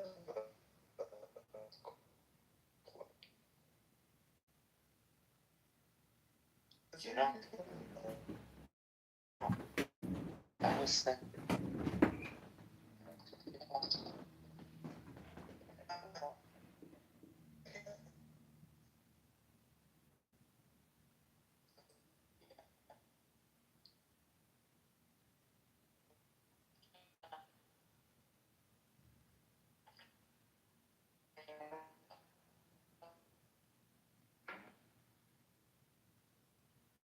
Heard all.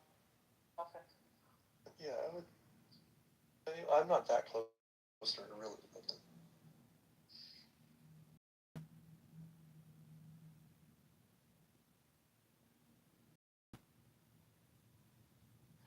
Yeah, actually, that was the first time she was missing from that room in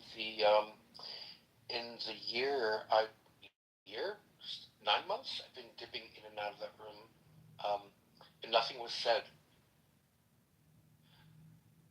I hope she's well. yeah, me too. You know, there's that whole like, everyone likes to go where everybody knows your name, but you also like to go where people will notice if you're not there, right? Like, just I kind of noticed her not being around for the last week or so. That's beautifully said. She's well.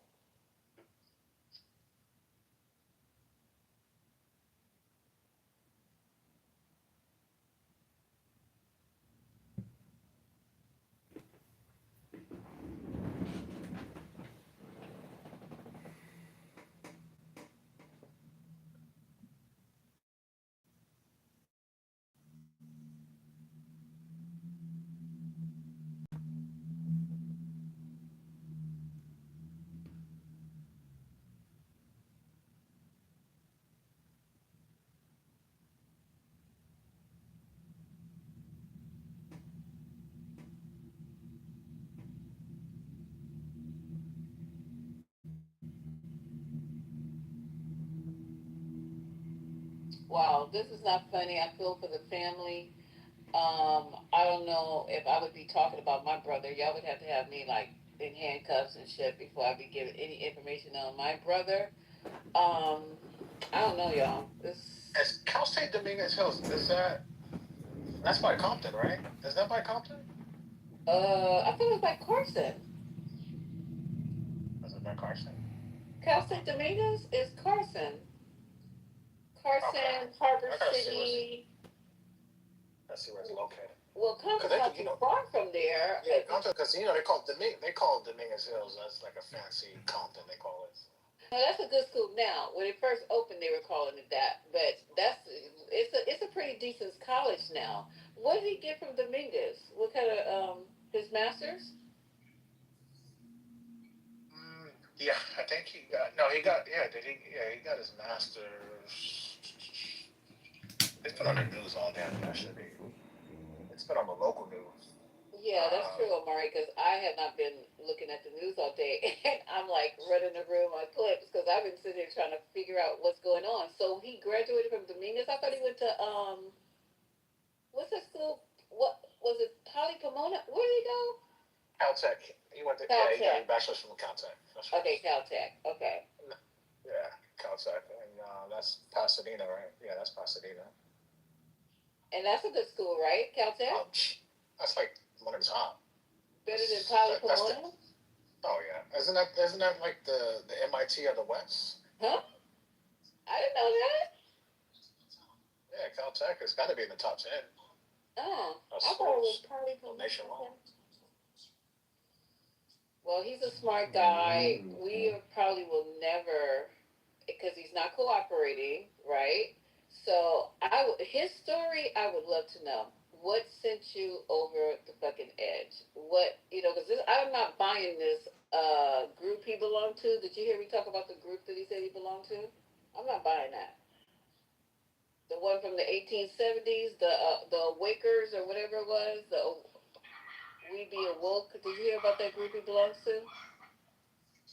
Nah, I heard about a group, but it's been so busy. I haven't been. I'll be honest with you. Something. What's today? Monday. This happened on Saturday. Yesterday I was busy. Today I didn't get a chance to. So I'm getting all my news from y'all today, for the most part. Oh, okay. Thanks a lot. Well, this is the best. This is good news. This is you get the real. You get the really real. Well, I just say he's cooked. That's all. Now with her in that position and she thirsty to the mofo to put blacks away, this guy's cooked, 100%. So I feel sorry for him. But she had the pipe bomb dude too. That's why I said what happened to him, because she was in that position when the pipe bomb guy was arrested. So ain't heard a peep about him. Do you think Judge Piero's doing a good job? I mean, I don't want to trigger Haitian, but do you think she's doing a good job, Nisa? I think she's super thirsty. I think she's really super thirsty, and she wants to be seen and heard. And I don't like people like that. If she was smooth, kind of kick back, like yeah, we're gonna prosecute him to the limits of the law. Nobody got that, but she's super thirsty. We didn't even play the whole interview. She was talking for 8 minutes. I stopped after 3. So I'm sure she's been rattling on. Listen to the Fox interview she gave. That's the one I was playing. She's just really too thirsty. And then I don't think she likes people of color. I could be wrong. Everything is not about racism. I know. But anyway, I just get this vibe from her.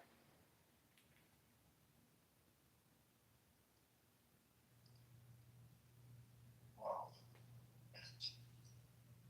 Well, hopefully, you said Lawrence O'Donnell that Trump is tired of the war tonight. That's what he said, because as far as the breaking news about the war, he says that the leadership in Iran is out of sorts. But hello, really? You think after you done killed everybody? What did you think? I mean, it's just weird that he would even say that after he assassinated supposedly the whole top layer. That's what he said, but I don't believe that either. And he's like, we're gonna cancel these meetings because Iran seems to be out of sorts. That's crazy. So that's the new thing with him. But he wants to end the war. I don't know how this is gonna go down, y'all. This is the weirdest shit I've ever seen. You're not talking to the people. Nobody's why he pulled them back. I don't know. The strait is still closed. Gas prices are still going up. How is this going to end? So, Lisa, you mentioned it, and there was an article in, I think it was the New York Times, that described the way their leadership is now. Mm-hmm. And the new Ayatollah, wherever he's located, this part's speculation. There's some speculation that he's in North Korea now, in sort of hospital wing. Like he went from. What? This is all speculation, But speculation he went to Russia for healthcare after severe injuries, and then from Russia to North Korea. But in any case, the New York Times, they said that the way that the orders are going to and fro the Ayatollah, they're going through so many couriers and deliveries and backways that essentially the IRGC is in control, and so much is delegated to them that even though he's nominally their leader, it takes so long to get communications to and fro him that it really lands to someone else. And they're the hardliners, so the whole thing was reversed. It's not looking good. And a lot of them from RGC worked with this as well, because he joined when he was 17 and went and fought against Iraqi war. So yeah, it's not a good.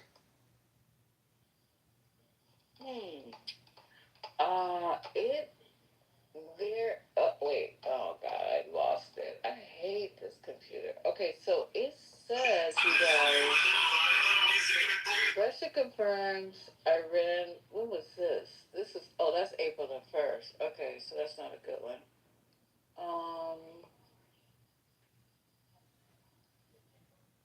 I was trying to find something a little bit closer to today. Real quick, so what's the name went after me today? Jason Whitlock. Because he was giving, I don't know if y'all seen that video of that saying the N-word. That guy in Tennessee, yeah, you gotta look it up. His name is something. Please don't scroll. Builder, Trump builder. Content creator one day, but I have no supporters. So if you have the chance, please subscribe. Jason Whitlock was giving him a pass. So this is why Stephen A. been roasting the last 12 months. Yeah, but there's only one thing in this world that will. And he says, no man should be triggered by the words of another man. It's a sign of mental weakness and illness. And it's crazy. So he came out. So he's a bitch. Yeah, shit like literally makes his living off of doing stuff like this. Anytime shit like comes up like that, and he gets pressed over doing this, that's his shtick now. It's this stuff. Yeah, I don't like that. See, so Haitian national proof right there. I don't be allowing stuff like that to be happening. So when you say, you got a lot of XYZ, man, you gotta understand. Your boy don't be putting up with that shit. You got a lot of kickers, bro. Not on the west side. Just let it be known. How'd you find me? I don't know, I just live here. You live here? Yeah. What's up, bro? I brought my people back. What's up? And my Latino Latinas. Bro, I just learned a new Polish word and you don't understand me? My kids are 43% Mexican. They went to that in New York?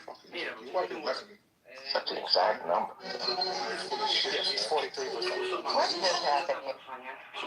Maury playing is fucking crazy. She did her 23 and Thank you. Bro. Man, this This video made the She entire was a internet Pacific guy explode who with was like, rage. That's all I'm saying. Went to grab They some. just stupid. Come on, man. the hell is going on mean here? for that. Yeah, and then she So got for anyone that 9%. doesn't know, these are speed bumps, and what they do is if you're going too fast, this right here will drop down, and then Well, you'll damn, like then I'm get into a it. white European. I'm German. I'm German. We're all going the speed limit apparently. I'm not But like anyways, you'll just be going, and then this will just drop out from under you, and that's the meanest type of speed I'm a bump. dark skinned German. Also, just as a general note, I've never been to a country that has more speed bumps than Even though my freaking mom's Asian Australia. and stuff. Australia, you're so mean for A that. white European. So for anyone that This is for the flight attendants and the pilots. Oh, yeah, I'm scared. Road flight. How long is the flight attendant for? Wait, is that because of the white genetic? Is that what you think? Well, I everybody mean, doesn't no, have white genetics. he said his kids are 40-something%. Said I'm not his kids are like,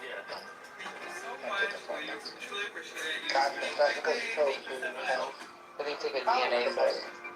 Not DNA, 23. I can hear you. All right, requesting you to get out of the vehicle so I can do a pre-air sniff with my patrol canine. What's your probable cause? I don't need probable cause. Yes, you do. Nope, not in the state of Florida. Yeah, you do. All right, get out of the vehicle. Yeah, I think they are accurate, but I still don't. Turn off your car, please. What's your name? I'm Mister. This is a retaliatory stop. Okay, unlock the car, turn it off, and please exit the vehicle. I already said I am. Did you hear it turn off? I want to watch. I only got to present it, sir. I don't have to hand it over. You guys just don't like it when people know the rights, that's all. Get out of my car. No, the dog did not alert because there's no drugs in the car. So you're a liar. The dog just sucks. It's not.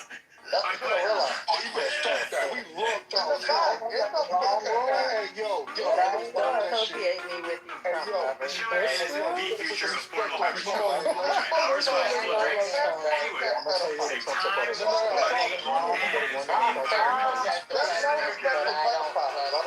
No respect for pedophiles. I'm sorry. there is no hope. Respect the This is a pedophiles. really bad idea. There's a million coolers. He's not mine. Trump supporter. You're being sarcastic. I know you're YouTubing the open ticket, but this is pure sarcasm. Majority of them are not Trump supporters. For me to invest, it's not Omari I'm is interested being in sarcastic, investing in. Go after So Omari. I'm sorry No, about yeah, we should invest. My personal Call it go. Go ahead. He's a Trump supporter. the lack of Patty was a Trump supporter. I support our president, but exactly, I am not down with it. I'm not down with No, I'm not down with the bullshit. Hey, yo, I didn't vote for him, I voted for Kamala Harris. But now, this dude Omari, Omari,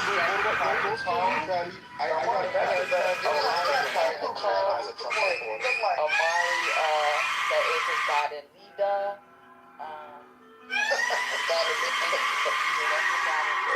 And I have a tattoo with 45 and a 47. I believe it. And the Donald Trump tattoo. Can you say in Chinese? 我党名是蒋万点，你党名是蒋孝木。Come on, come up here real quick. Come on up. I want to see if she knows, if she can help me. Yeah, 我党名是蒋孝曼点，你党名是蒋孝木。 food bank called 45. Then say into the microphone, what did he just say to you? He said, what kind of food? This is perfect. Are you still doing karaoke with the microphone? He said my name is Matthew. Give me leftover McDonald's. But in the way he said it was. Give me leftover McDonald's. Really pay attention. He speaks English too. It's all. Patty was like a dork. Yes, ma'am. Why every day you don't Dr. Marshall, let her. You don't want to take a picture? No, I was just he left earlier. You know what? So I'm I was gonna just take a gonna picture ask and I'm gonna Marshall, because I think I'm saying it Come wrong. on, bro. Yeah, bro. You'll teach her tweaking. I'm still there because that was the most excitement I've ever seen in Gary's room. What did you talk about that? The lady who was speaking about CNN? It was going down an avenue Gary didn't want to go, the pre-discussed topic. It felt partisan to me in a way that Gary had explicitly stated he didn't want to go. He wanted to have a conversation about general political violence, not about one side doing it or the other side doing it.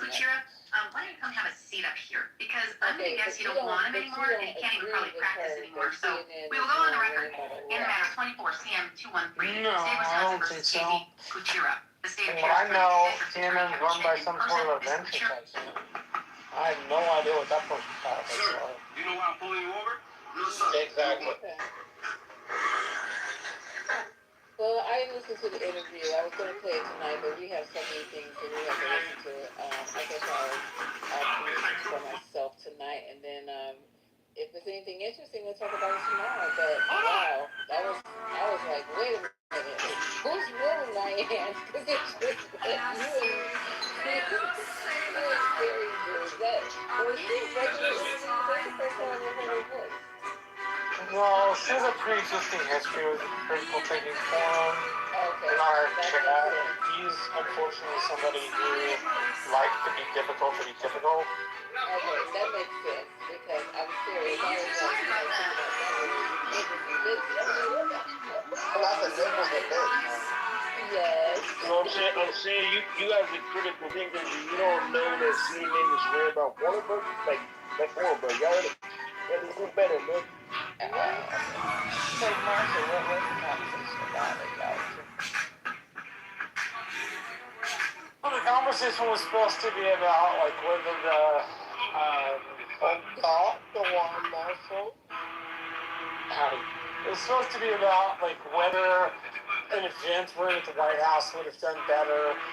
And Gary was talking about political violence, and he was saying, you know, it's gotten to extreme and we shouldn't do it. And he was trying to keep it kind of top line. So that was generally what it was about. And then there's a little bow in the back. Yo, Misha, Oh my God, Misha, you're a can I ask you a genius. question? Like, I don't want to be a conspiracy theorist right here, but like, I was reading about this shooting or whatever. All of the hills that this dude did from California to DC with an arsenal on a train. Like how did that happen? He went like you had to go to TSA. Can you guys explain to him like you explained to me?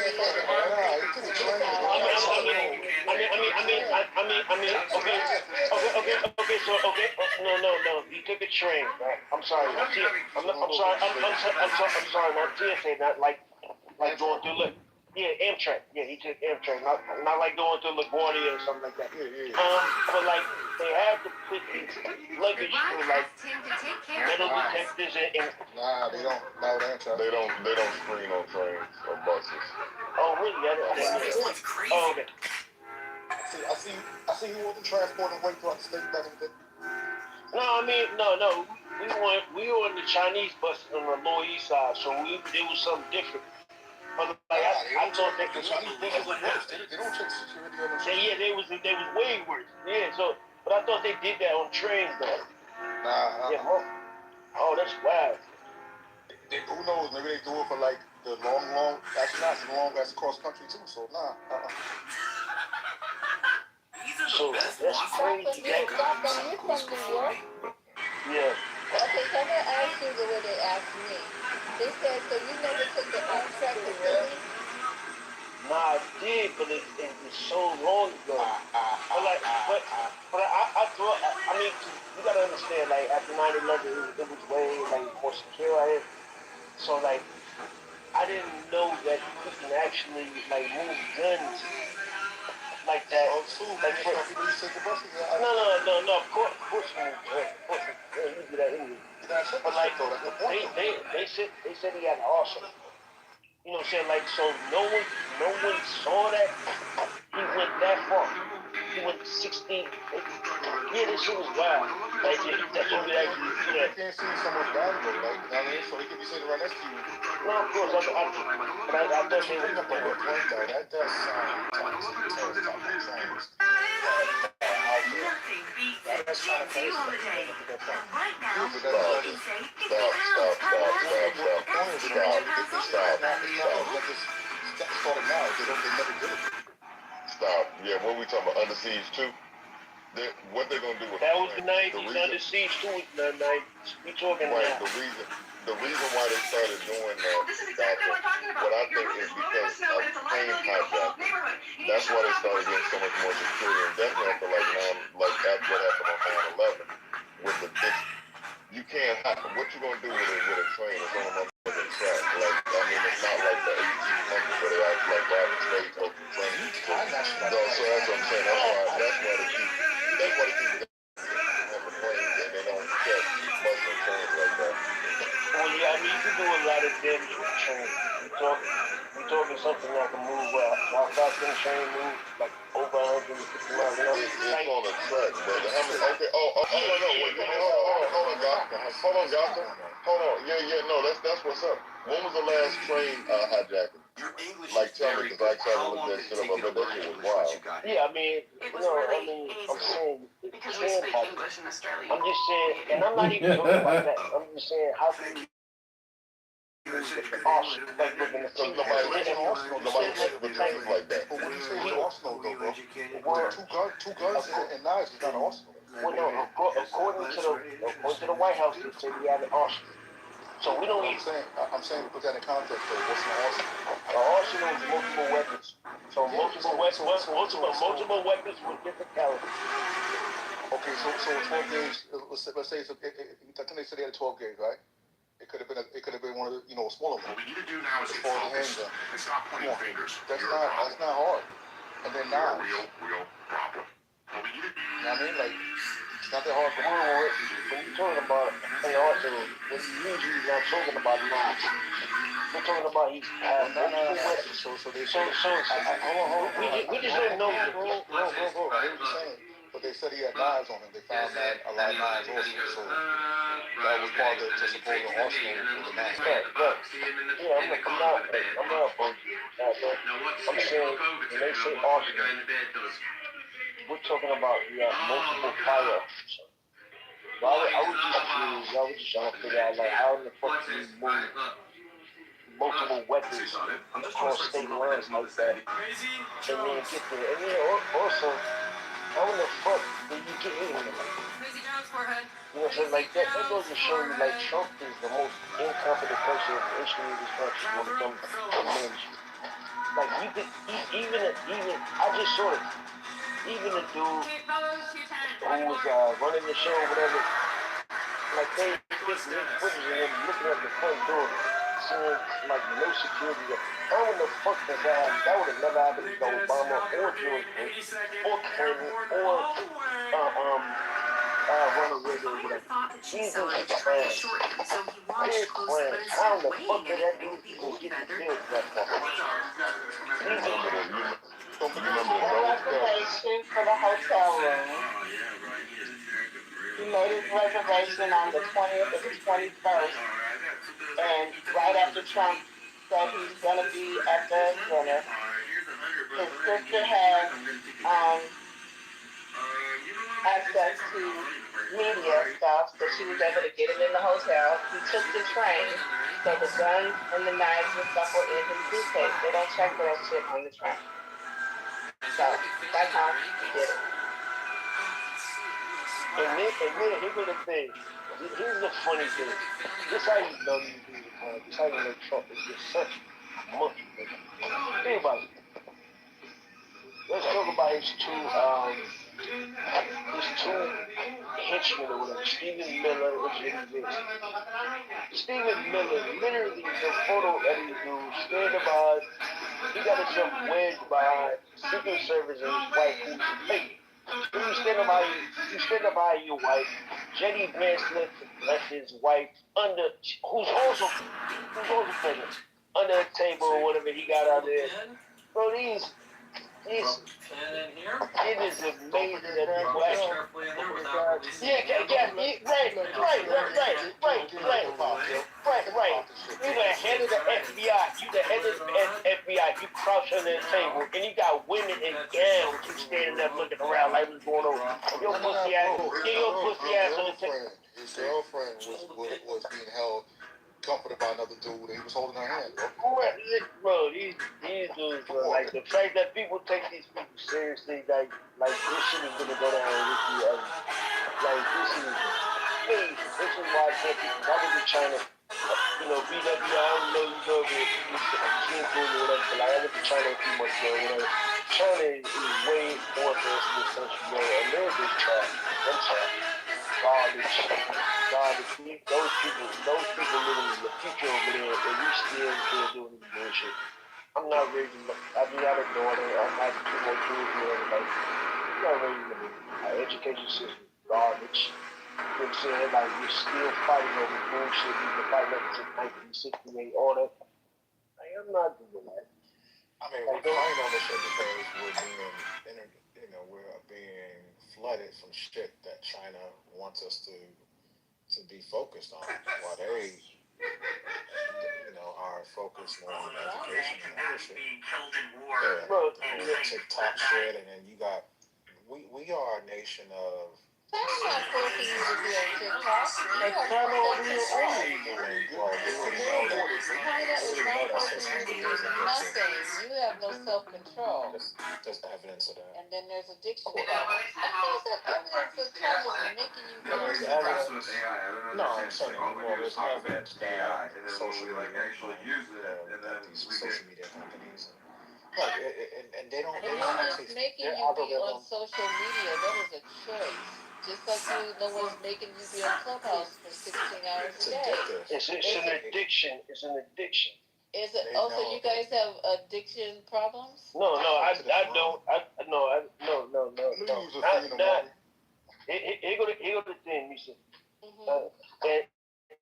And I don't know how to pronounce it. It's a Misha. It's definitely Misha.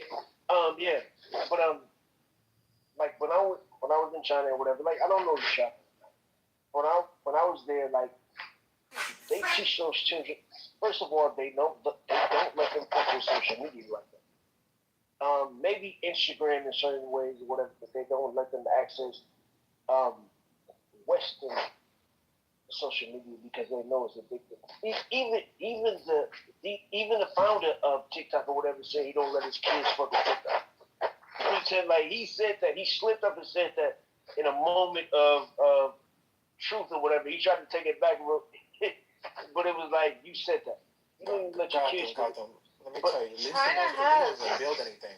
No, but she even talked about wait. When we was trying to bring back tariffs, like nobody wants to do like we was talking about jobs and jobs trying to get jobs back from China. Like nobody wants to work these jobs, sewing shit. Like China's doing it big. Big Amari. Like you gotta. I don't. You might have been out there or whatever, but like we went on. Like if you go out there and pay, like I'm not gonna tell you the price. You can look it up, and it's called Asian Odyssey. And they take you to multiple different cities or whatever. Once I saw Chongqing, once I saw Shanghai, like I'm like, cause living in New York, they put us to shame, bro. And Shanghai is way bigger than New York. Like how are they doing it better than us? But like, also I'm big on education, and I started my family, later on in life or whatever, and they start teaching those kids binary numbers when they 3 years old, and putting them in STEM programs when they're 5 years old or whatever, and they just progress. We don't do that here. We don't do that. And bro, too, with that, right? Now it's mandatory AI in the curriculum from K to time to graduate. And by the time they're in middle school, they expect to be able to put an agentic agent together. People over here still scared to touch ChatGPT in America. Right. But do you know the suicide levels of those students in China? That these colleges and universities actually have nets at the highest floors because they're under so much pressure to do well that there's huge. I mean, look at the numbers; it's wild. There's a lot of pressure. It's not all good the way you see it. And yes, there are social media apps that they use. They may not be Western, but they have their own versions that operate in the same way. You're making it seem like they, have put social media on lock for their populace. They haven't. It's just No. That's hold on. But it is true though. When China was still running TikTok, remember the kids over here weren't able to watch the same type of content. Yeah, algorithm was different. So of course, it's a different country. But what I'm saying, the type of content they were watching over there was educational and pro China, versus kids here. You already know the dumb shit they watching. Right. Look, I mean, born and raised here, like my people, I'm half Nigerian, half American. My people go back to the revolution. And, so I know all about, this is my home, and, I'll still feel a way about America, but at the same time, when you have a kid, you think differently, and I'm big on education, and that comes from my Nigerian side. So I'm not playing, but yeah, there are problems they do have. There's certain things once you go there you can't access. I couldn't even use my MasterCard. I mean, not MasterCard. It's not MasterCard. But I couldn't even use my credit card once I went over there or whatever. You got to get a Panda card and all that bullshit. You know what I'm saying? So they do have problems, but as far as them progressing as a society, we cannot match them. Period. They beating us. They live in the future over there. Period. It's over. They are going to be the superpower within the next. I'll give America 10 years, maybe less than that. And Trump knows it. You attack Iran, when all your generals are telling you dumbass, what the fuck are you doing? You doing for Israel? Like this, we're moving backwards here. And I don't want to raise my kids in. I'm starting a new family or whatever. I don't want to raise them in. Those people over there, they're just more advanced. I don't know. Maybe. I'm sorry? You going to raise your kids in China, or you just saying another country? No, they're going to be raised there. We're going to own property in New York. I mean, we're working on that and whatever. I'm never going to completely abandon New York or whatever. We're going to own property in Manhattan or whatever. But raise them and no, for what? But are you okay with their system in general? You're very you can't criticize the government. You can't say a lot of things. Your freedom of speech is nothing like the way the U.S. is. You do know you have to change your entire lifestyle, right? Yeah, I know that part or whatever. But for what? No, if you mind your business, you'll look good over there. They don't see. You're asking that question because you don't understand how those people operate over there. Those people just they just live their lives over there. So criticizing the government, don't you mind your business? Yeah, but what? We have to criticize that government. No, but did you know during COVID they actually cemented people into their homes? You didn't have a choice. This is what people don't understand. As advanced as it may be, it's one way, but the way that the government operates, they can take your shit away tomorrow, and you absolutely have no way to get it back. There's no such thing. Yeah, I don't. Hold on. Wait. Let me. I got you. But they hold on. They can do that here because they've done that to black people forever. So so what are you talking about? Maybe you haven't lived the black experience. No, bro. No, I'm not. Hold on. Gotham. You can't talk about intimate danger, intimate domain and things like that as far as how the China way could just take this shit with no explanation. You can't say if you mind your business. So imminent domain don't exist here. Hold on, bro. You can't say okay, just go ahead and mind your business. So that means you just walk blind like that. You have nothing to say. If something's going on fucked up in front of you. No, it's not. You rock those. Hold on, bro. Get ran over by a tank. Just stand there, get ran over by a tank, and don't complain. Yeah, I mean, God, yeah, I mean, look, I don't want to argue about this, bro. Like, I really don't. No, we're not arguing, bro. We just no, you guys are smart. You guys are smart. I would prefer more of my melanated brothers and sisters. Get the fuck out of this country, bro. This shit is gonna go down. All this damage Trump has done within a year and a half, and like he's just getting started. Wait, are you talking about racism? So, the Chinese kicked out black people right before right after the pandemic? When it started? Do you even know the racism is? Racism exists all across the world. Black folks. Racism exists all across the world. I'm saying, like, if you haven't been there and you haven't seen what I've seen, like, their quality of life is better. You were there for how long? I was there for 8 days. That's not okay. You were passing through. But you can't tell what's happening. Hold on. Let me finish. Yeah, that's hold on. Let me finish. But two of my cousins have been. One has been there for 12 years, and one has been there for 6 years. And they have been trying to get me to come out there for years. So, like, I don't know what you're talking about. I'm well versed on this shit. I know what's going on. I just had to see it for myself. And I saw it for myself. They're doing better than us. They living in the future. It's nothing like this. This country is going to hell, bro. And I don't see why people keep clinging on to it. Yeah, but bro, that's cool. But like your arguments or your statements for being there for 8 days, you know, like it's all good. I'm going by what my people are telling me. Yeah, okay. I've been traveling to Asia. For 20 years, so I know what I'm doing.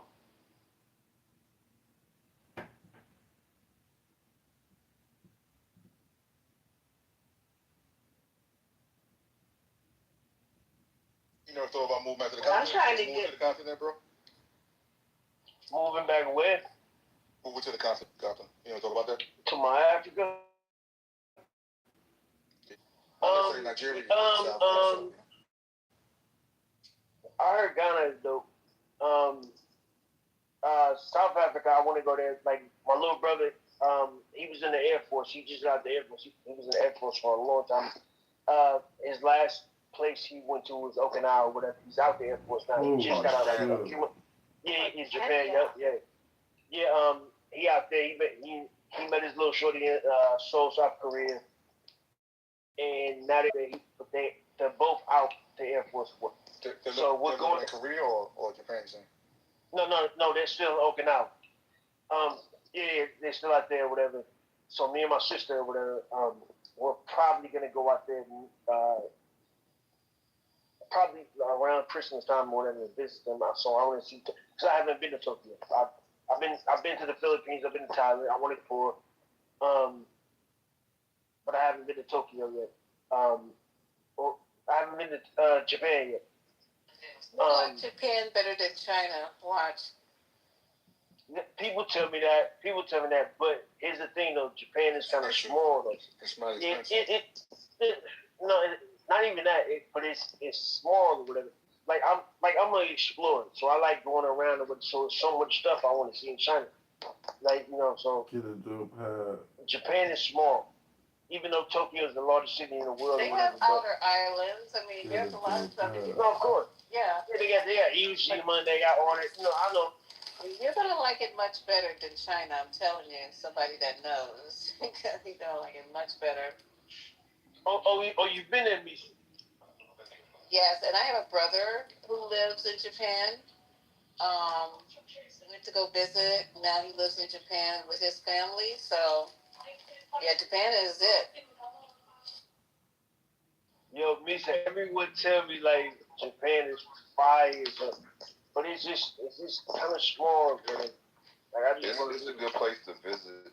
I wouldn't say to live long term. I couldn't see that, but to visit and engage is really dope.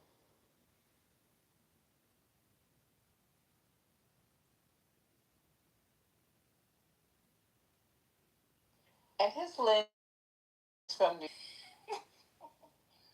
It reminds me of New York in a couple of ways. Like it's overpopulated. What was his name? China? Japan is so clean. I'm talking about Japan is like spick and span clean. You can't be comparing. Yeah, Japan. No, it is very clean. I'll give you that. But it is overpopulated. Like literally, when I was there with somebody's jobs, there's these guys with white gloves that when you get on the train, they have to push people in enough so the doors can close. That's their job. Do you know how about Indians? People hang out off the side of the train. Oh, they need one of those in New York. That's the same shit. Right. Yeah, I was about to say. I said it's like New York. Y'all thought I was being funny. Yeah. No, but They see pushing people's asses in there too. But look at how clean the transportation is though in Japan. No, it's very clean. Yeah. But you know what isn't clean though is the smell, right? Like their sewers are just back the fuck up. Like when you're walking through the different downtown districts, like I went through Yokohama, Roppongi, Shibuya. It was just the smells, bro. Like the smells were crazy. But I really enjoyed it though. Like it was a lot of fun. It's definitely an enjoyable place. Talking about smell, that smell of kimchi all day in Korea, bro. I mean, it was just crazy. I mean, we talking about, think about it. Like, it's, what, 9 million people. Now, mind you, New York is an ancient city, like 340, 350, or something like that. It was so clean over there. When I was in Shanghai, it was so clean over there. And it's twice as big as New York, not even twice, 4 times bigger than New York. Like they had air conditioning. Like once you go into the train station, if there's no such thing as air conditioning in New York train station, be hot as fucking summer. like it was warm when I was there. They just do everything better. I'm sorry. Like all I went to the currency exchange, and I tried to get like $300 of cash or whatever. And our tour guide, he was like, "You don't need that cash. Like no one takes cash in like that. You got to pull out your credit card or tap your phone or whatever." Everything was tapped in. Everything was tapped. Yeah, like they even want the digital currency. I know. Right. Even the cab drivers, even the like food vendors. You know what I'm saying? Like everything was so more advanced. Like I was just shocked. It's because you're paying tax and every single dime. God forbid you do anything under the table. That's why they have it that way. Yeah, I mean maybe, you know, whatever. Like I don't, you know, but what it was for me is that those people advanced. Like they're more advanced. Like we don't build anything in this country anymore. We used to. After World War II, we used to build a lot of shit. Those people are progressive. But wait, you're talking about buildings. You probably know about the massive real estate crisis in China. Did you not see the huge shit that went down? Yeah, giant empty cities. Yeah, they all over China. People lost their. They didn't even get. You know, you had to pay for your apartments outright. And this builder decided to kind of left it, and I think they were insolvent, $300 billion of debt. Did those people get anything to, make up for the money they've given? No, there's no parameters to protect the consumer. I don't think you know that for sure, but yeah. No, I mean, that's for sure. Look it up. It's happened in 2021 or 2022. It's a huge thing. Yeah, there were. I mean, as far as I know, like you might know more, but like I thought they were working on that. But yeah, I mean, they got giant empty cities now. Like they do have a real estate problem, but I'm not going to those places. Like China is very big. I'm probably going to Chongqing or Shanghai. Like it's just like even Americans, like when they move up there, the majority of the time when Americans move up there, their jobs are to teach Chinese people English. That's their jobs. Like it's so it's I don't know. Like But English tutoring and teaching is across the world. Everybody can do that. You can do that in any country. English is the first language. You're right. China specific. You know, there's also the labor laws, right? There's no labor protection, employee protection. Don't even get me started on the Apple iPhone factories. It's disgusting. No. How they treat you should see how they treat the people that work at these factories. It's horrible. It's horrible. But what about here? Horrible. What about? You're right. What about in this country though? Like, what about these underpaid teachers that live in this country? I understand What about these underpaid factory workers or whatever? Yes, underpaid, but are they forced to sleep there and work 20 hours and get hour breaks and still have our diapers on? You know how bad it is? But they can't pay for the medicine when they need it, and they got 50,000 people a year. 50 to 60,000 people a year in this country die because we don't have universal health care. You know what I'm saying? So what about these black kids in these communities? Some of these communities that I grew up in who are undereducated because the Department of Education will rather give them money to white schools or whatever because like what are you talking about? Like when you talk like that, that privilege talk or whatever, it's not privilege. I'm just giving you the reality of these issues. No, I know you're not wrong. I don't disagree. You're not wrong. You're not lying or whatever. I agree. It's fucked up. But there's way more people over there. But we have way more money than them. So they got way more people. We got way more money than them. We can't even support our people here. How many billions of dollars did we just spend bombing Iran for nothing? For nothing. And it's so dumb. So dumb. We used to go to the streets for $0. $0. And now he's trying to claim that we won. So, I'm not even going to get into this shit. But Iran won this shit so far. Get into it, Gotham. Okay. Let's talk about it. All right, so. Get in there. Okay. Hold on, before you start. Okay. What borough are you from? I'm from Matt. All of them. I'm from the Lower East Side. Oh, okay, Lower East Side. Okay, thank you. Yeah. But here we go. All right, so I want y'all to think about this. For decades, we used to get to the streets for free. For free. This country made trillions of dollars. Just say last month we were getting it for free.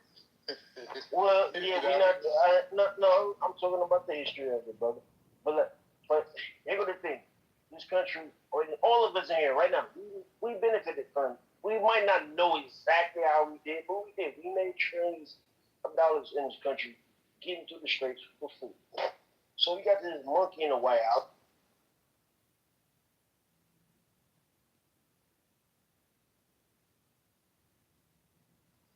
Hello? Hello?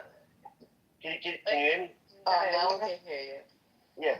But, no, I'm sorry. My wife hit me from the shit. But anyway, so, he let Netanyahu, this racist ass Zionist, convince his monkey ass that he needs to attack Iran. So now, the ceasefire deal, I don't know if any of you guys have read it, but I have. We got to pay them. Oh, by the way, yeah, let me start from kind of the beginning. Trump thought he could bully Iran. Because Trump is a bully. That's what he's been doing his entire life. You could go back and look at his history. He was a bully when he was a kid. But he had no idea who he was fucking with when he was fucking with Iran. His generals tried to warn him. Multiple people tried to warn him, leave those people alone. They are not to be played with. You know what I'm saying?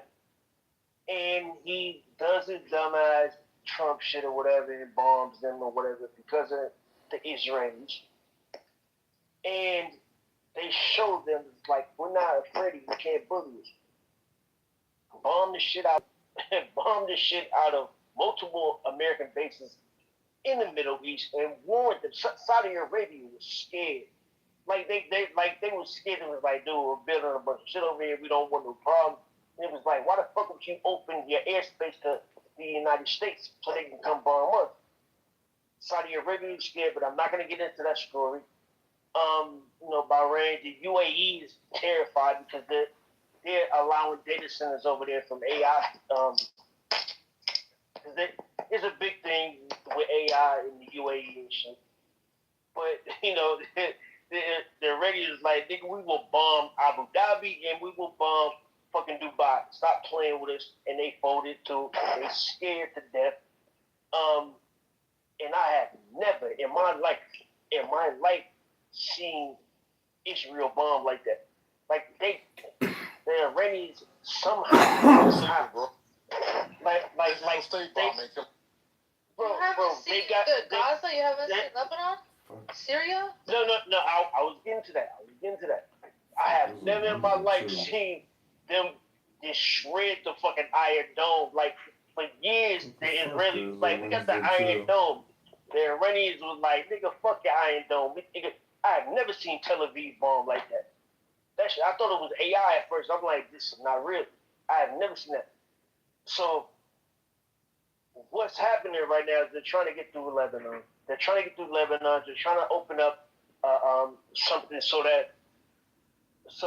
they want the Americans to land in Lebanon to get through there to try to get to Iran, but that would be stupid. Like, we will never win a ground war in Iran. Wait, are you saying that Israel's bombing Lebanon to make way for the U.S. military to get to Iran? Yes. Yep. That's not even a fact. That's what I think. That's just my opinion.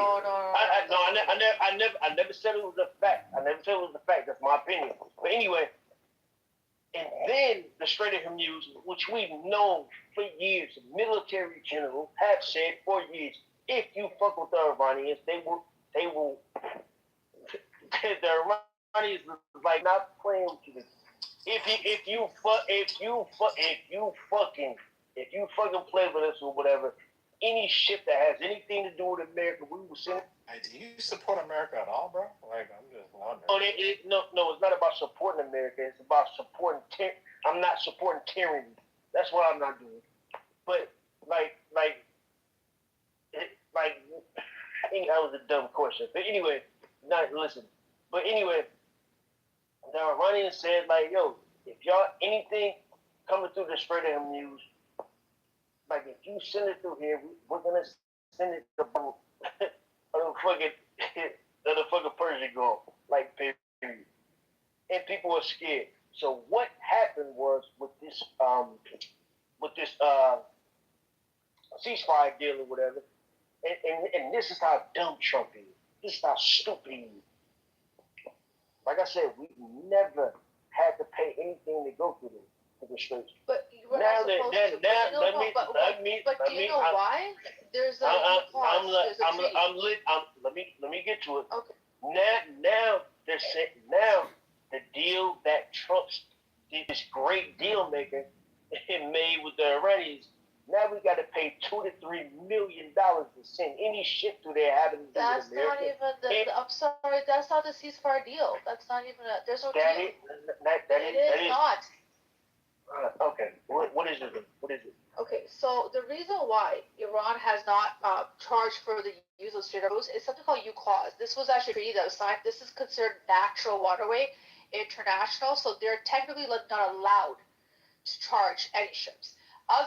The other parts, Canal, etc.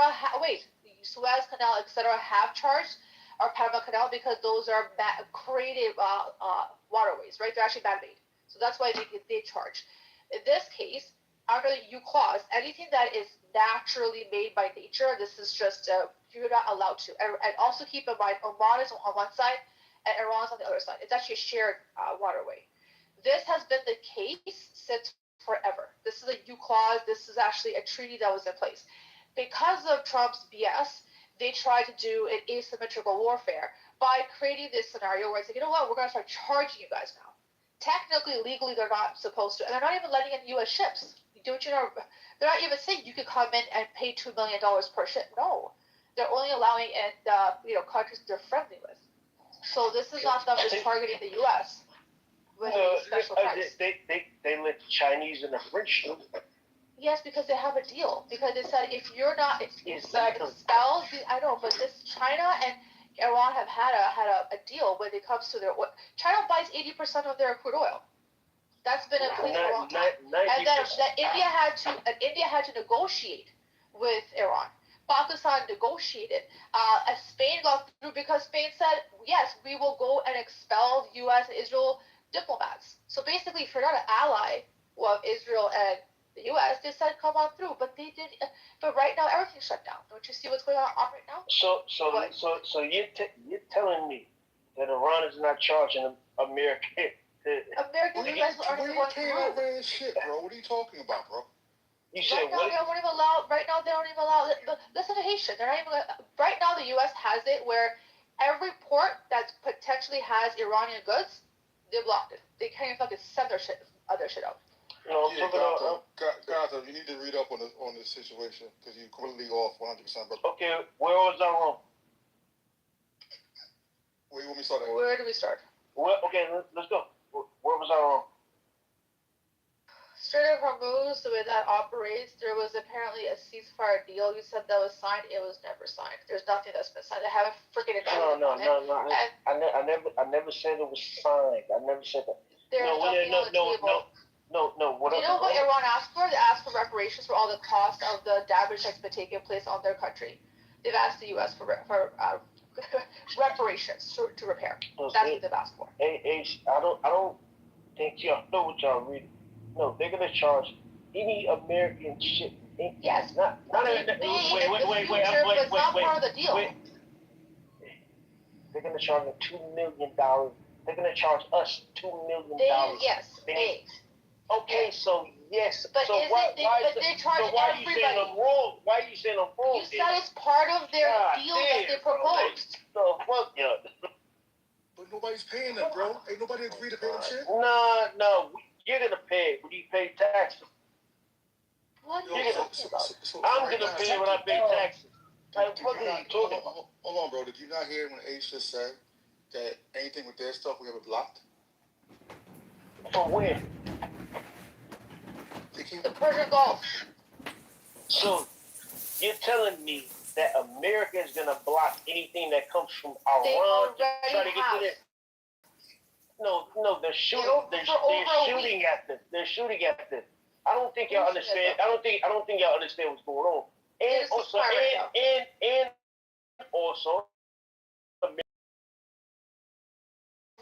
are going to billions of that American taxpayers are going to pay. Y'all don't understand what's going on. It's not just America. Every single commercial vessel that's what they're charging them. It's not just America.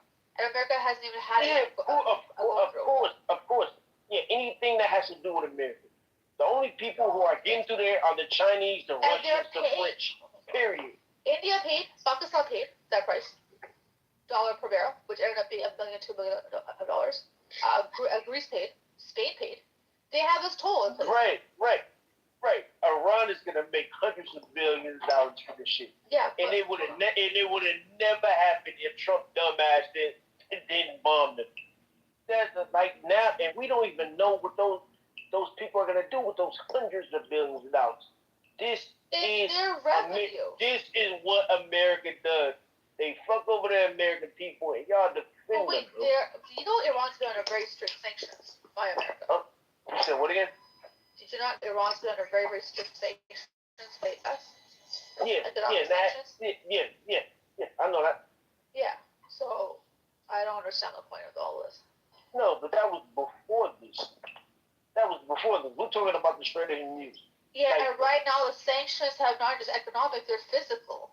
The fact that Iran cannot ship or receive anything, dude, that's huge. You think those people care?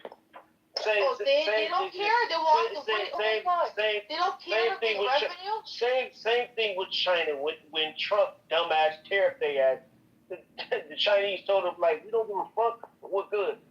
China tariffs back as a reciprocal. They don't care. China didn't care. They didn't do a reciprocal tariff.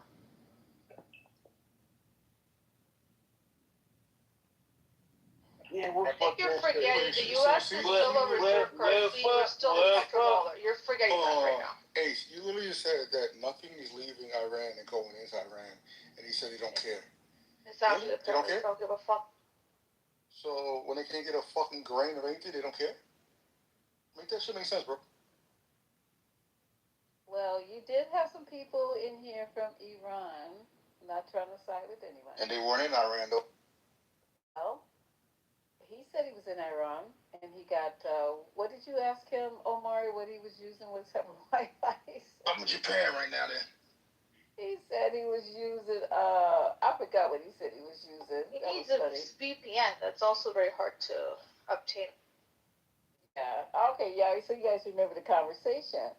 So he said he didn't care. Was it him that said he didn't care if they nuked their country? Who said that? Somebody from Iran. Wow. And I was floored. I will never forget. I said, wow. Wow, wow, wow.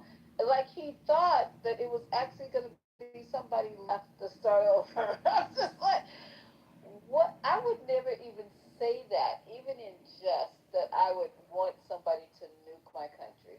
Not the worst of times, the worst of times. We've had some horrific times here in this country, and probably gonna have some more. But to say to nuke your entire country. But are they actually Iranian then? Say, Really? that's where they can only go by what he said. I don't know the man. I can't see him.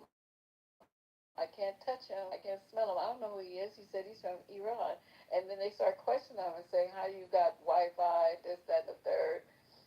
And it was crazy. But then we had a female. Maybe she wasn't in Iran. She was talking about, she didn't care if they bombed Iran and the power plants. And she even said the water. Because remember, when they start talking like that, I always go, so you don't care if you guys don't have water? That's called genocide. Yeah, but she wasn't in Iran, and I don't think the guy that we're talking about, if I remember him correctly, I don't think he was in Iran either. I mean, I'm pretty sure the only people that say that are the people that are safely in North America somewhere, far away. They're not in Iran. Like, come on. No one says I want to die from starvation and thirst, and I want my family to die from bombing and poison. Like, no one says that. So what about the people, do you see that's protesting over there who do say crazy shit like that? They don't say in Iran? Of nuke. Yeah. They're not protesting right now. They don't. They're protesting the government, but not called you guys. So not nuking. Let's take that off the table. So if they want their government to be overthrown, right? And they want the U.S. to be part of it. How do they think they're gonna accomplish that? By only way I'm thinking of is by bombing and ground troops, right? Some people gonna die. Just like we did in Venezuela. We bombed in Venezuela? No, I'm saying we overthrew their government. Yeah, but that's what they thought was going to happen, right? With Iran, some of these Iranians. That's what they thought would happen. They thought they. You got a phone call? Can you hear me? Go ahead. Yep. And? Go ahead. We can hear you. Whoever's speaking. I'm sorry I cut you off.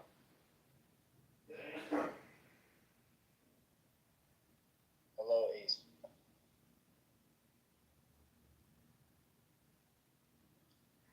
Right, Gotham? What y'all do with Gotham? Oh, there he is. How do you feel about that part, Gotham? Because Gotham said they don't care.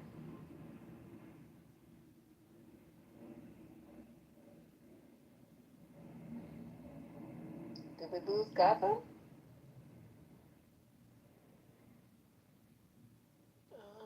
He's still there, but I guess maybe he's away from his phone or bad connection. Gotham. Oh, okay.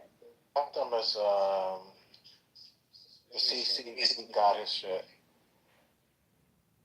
Well, I just said that little part right there. I've not taken up nobody's side or anything like that, but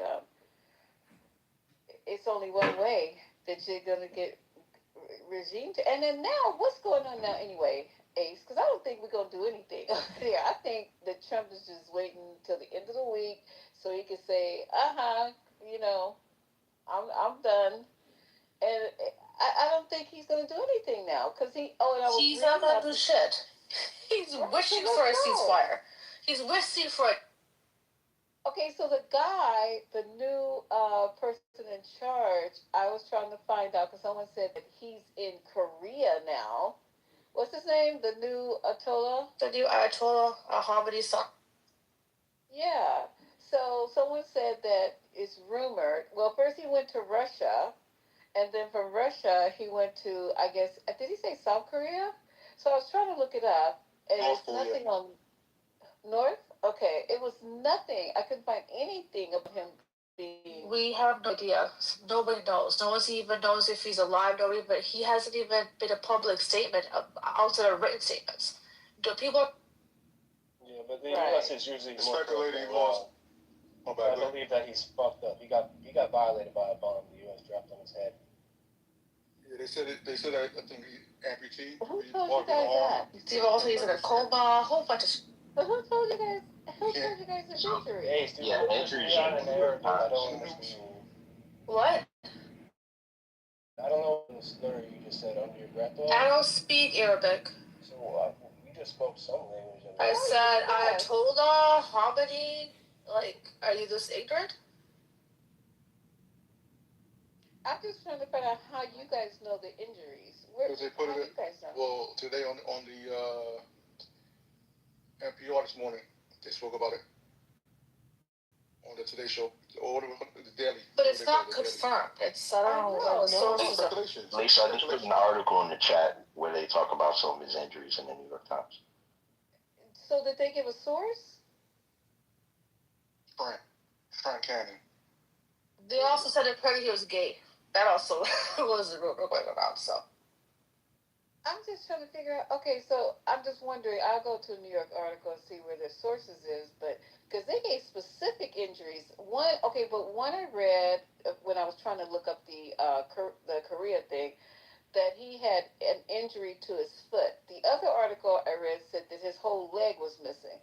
Then another article I read said he was missing lips and had something wrong with his eyes. And then another one I read said he just had cuts on his face. Yeah. There's a coma. There's a coma as well. I can read a couple of sentences from this article. Okay, thank you. It says, though Mr. Khomeini was gravely wounded, he's mentally sharp and engaged, according to 4 senior Iranian officials familiar with his health. One leg was operated on 3 times, and he is awaiting a prosthetic. He had surgery on one hand and is slowly regaining function. His face and lips have been burned severely, making it difficult for him to speak, the official said, adding that eventually he will need plastic surgery. That's in the New York Times article I put in. Yeah, and if you listen to the Daily this morning, they spoke about it as well with the guest on. Okay. Waiting for a prosthetic. And he had surgery on his leg, so that means he has an amputation of the leg to be able to fit a prosthetic on it. He's lucky he's alive. I mean, and no lips and no eyes. So they think he's still in Iran and had all this work done in Iran, or do you guys think he really went to Russia? I mean, Russia's medical system's all like great. I thought Iran's medical system was better than Russia's. No? I don't think anybody knows. Yeah, but they're in a war right now, Lisa. Mm-hmm.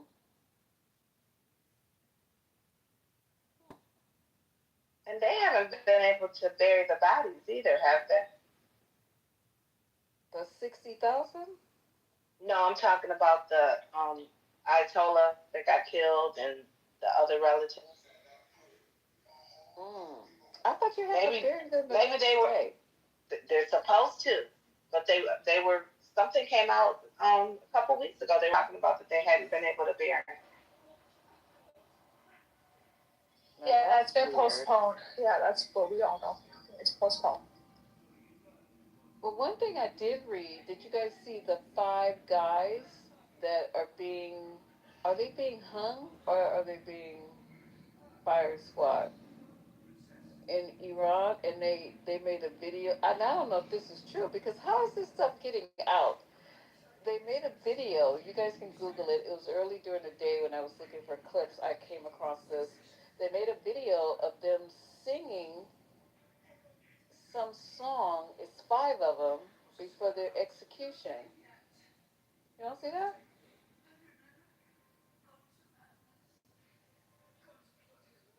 Now that makes me feel like, like we need to do something. If they just execute people like, you know, that's crazy over there. Oh, they do though. they do. I mean, we do that here, Lisa. Like, what do you mean? But we go through a whole, you know, you could be on death row until you die, though. Gotham, your comparisons are crazy, bro. Your comparisons are crazy, bro. So if we talking about in the 21st century, we don't execute people in the United States. Like, what's the difference? No, we do. I just said, you could be on death row for your entire life, waiting, you know, to be executed, and then you have the ability to get staged or whatever the case may be. But if I find the article, Gotham, I'll send it to you. But it's five bros that are getting ready to be executed, and it's like within weeks, you know. And no appeals, none of the stuff that you can do here. You know, if you get accused of whatever the case may be or whatever you did, and you were put on death row, you know, you get a chance to go through some appeals, right, Gotham? And you could be there forever. Yeah, absolutely right, Lisa. Like, yeah, I mean, we do that here. But those stays of executions, that really works. What they do is put them dudes on death row for 10, 15, 20 years, and they still execute them. Stays of execution, that rarely happens. That's only at 27 states, just so you know. If you are sentenced to death in this country, you're dying. It's rare that stays of execution happen. So I understand what you're saying, Lisa. Like, yeah, they put them right to death. Like, you know, that's something they do in the Middle East. But like when people actually are better than them. Oh no, never. I wouldn't say we're better than them. No. What is saying? You know what I'm saying? Like, yeah. Like, well, not the same, but we're not better in the sense where you're I don't saying mean that we completely can, you know. Yeah. Because America is not, you know, I mean, look, all of us been here, and our folks have been here for a long time. And if we know the history correctly, this place started off horribly. You know, they came here and did some horrible things, and things kept being horrible for a very long time. And still, you know, we have people getting murdered for the color of their skin, or I don't know. It's just to me, I feel like we're not as bad as Iran though. I don't care how I try to fix it up or whatever. I think that they have it pretty bad, but I don't think it's our responsibility. And you know, you guys can push back to be over there trying to right the wrongs of what's going on over there. They have 90 million people there, and it seems like to me that they should be able to do what we did in this country, overthrow their oppressors. No? So, Gotham, I wanted to say that nobody is suggesting that Americans are better than Iranian or any other human being is better than another human being. What we're talking about in terms of which legal system is better, the one in the United States? The Bill of Rights. Tell them, Ali, Bill of Rights. Yeah, thank you. Yes. So if you look just at the Constitution and think about the legal rights that are afforded to an American when the person is accused of doing a crime, there's a due process which is involved. For example, the person has a right to be informed of the nature and the cause of the accusation, his right to due process of the law, equal protection of the laws, presumption of innocence until proven guilty, a right to impartial jury trial. I can go on and on. No excessive bail required. You can't have any excessive fines imposed.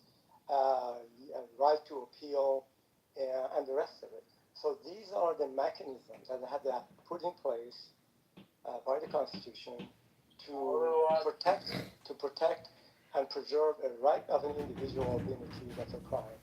So you can contrast this with what's going on in Iran, which is some execution of people with absolutely zero or very little due process in a matter of days. Young people, old people, girls, children being put to death.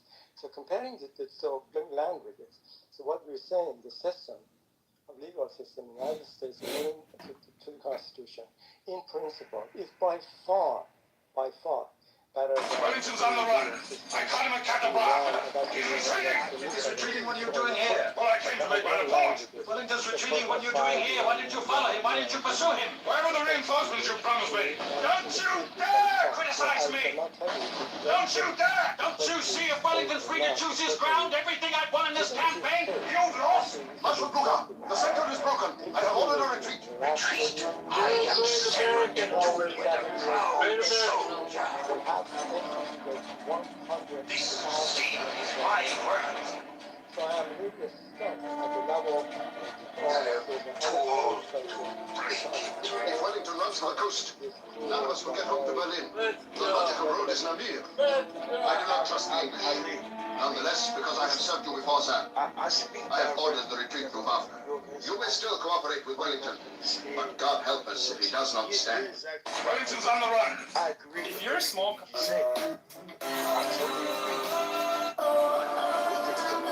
reason I believe John's to know is because he's here. All of his advisors would have told him not to come. I would have told him not to come. He's here anyway. I don't have to. Let him mind the dragon glass. If he's wrong, it's worth it. You didn't even know it was here. It's nothing to you. Give him something by giving him nothing. Take a step toward a more productive relationship with a possible ally. Keep him occupied while we focus on the task at hand. Absolutely wrong. President Saddam said about taking a knife in the heart for his people. Did you notice that? You must allow them to flex the fancy. It's true.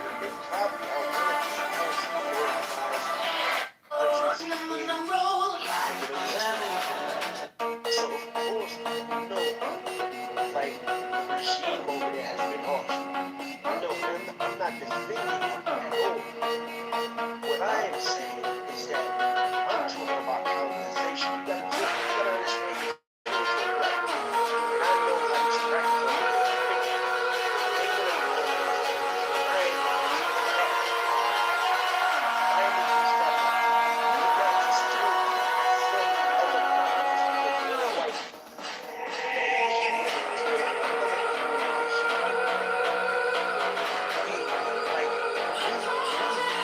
There was a literal tornado. Hello, Dream. Greetings, users of Morning Star. Unto you, Mazakino the Lilin. Greetings. Dream, you look well, Dream. Are you well? I presume the ruler of hell knows this is no social call. Have you come to join forces then, to ally your realm to ours? To acknowledge the sovereignty of hell? You know my feelings on that, Light Brother. I have come because my help state was stolen from me. I believe one of your demons has it. I should like it back. Now. Dream, if only it were that easy. Which demon has your helm? Name it, and we will bring it here. I confess I do not know the name. Then we will have to summon all of them. There, now, Dream, you may inquire. Which demon has your helmet? Ever. Okay, well, thank you for that.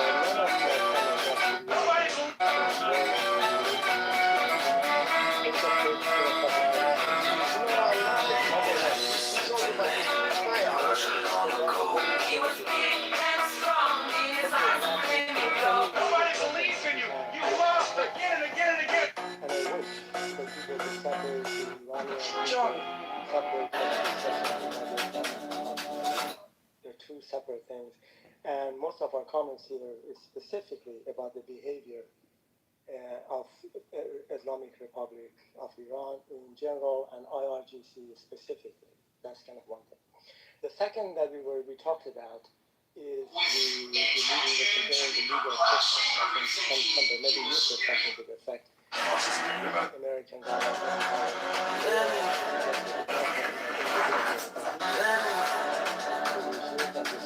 when I compare the American Constitution legal framework to the Constitution of what do you need from me? Of Iran, which I can read it to you. Man, your bones, man. You need to be in the hospital there, my brother. I said the You need to be in the hospital, don't you? Principle is by far better than many other countries, including Iran. I agree. I agree. So we agree on that. Next one that you made another comment. I forgot. You start diverging into some other area. Why don't you go back in? We're not part of my. Was it death penalty conversation? The comparison? Yeah, that's a good one. Absolutely, it's right. So I think the point, actually, my comment, the impetus to what I tried to say, if we were talking about death penalties, which in Iran, it could be a very short time, and in terms of somebody being accused and executed, the due process and the way in the U.S., as somebody mentioned, it takes many trials and appeals, and an individual could be on a death row decades, and waiting maybe is not a good thing, but certainly that's completely, the difference that we are talking about. Yeah. Anyway, so you cannot it is unfair, it's unjust to compare the two systems and draw any kind of equality between the two. Yeah, please go ahead. Ali, look, so I follow you, bro. Like, I fuck with you, Ali. Like, I like you. No, of course, when we're talking about a judicial system, it's harsh. It's harsh over there. Within a few days or whatever, you execute it or whatever. And I really do think that's wrong. And maybe that's because I'm American or whatever, and even though I know, we have trials and shit like that, I've been through like the judicial system here and whatever. I've never faced anything like that, but I know what it's about.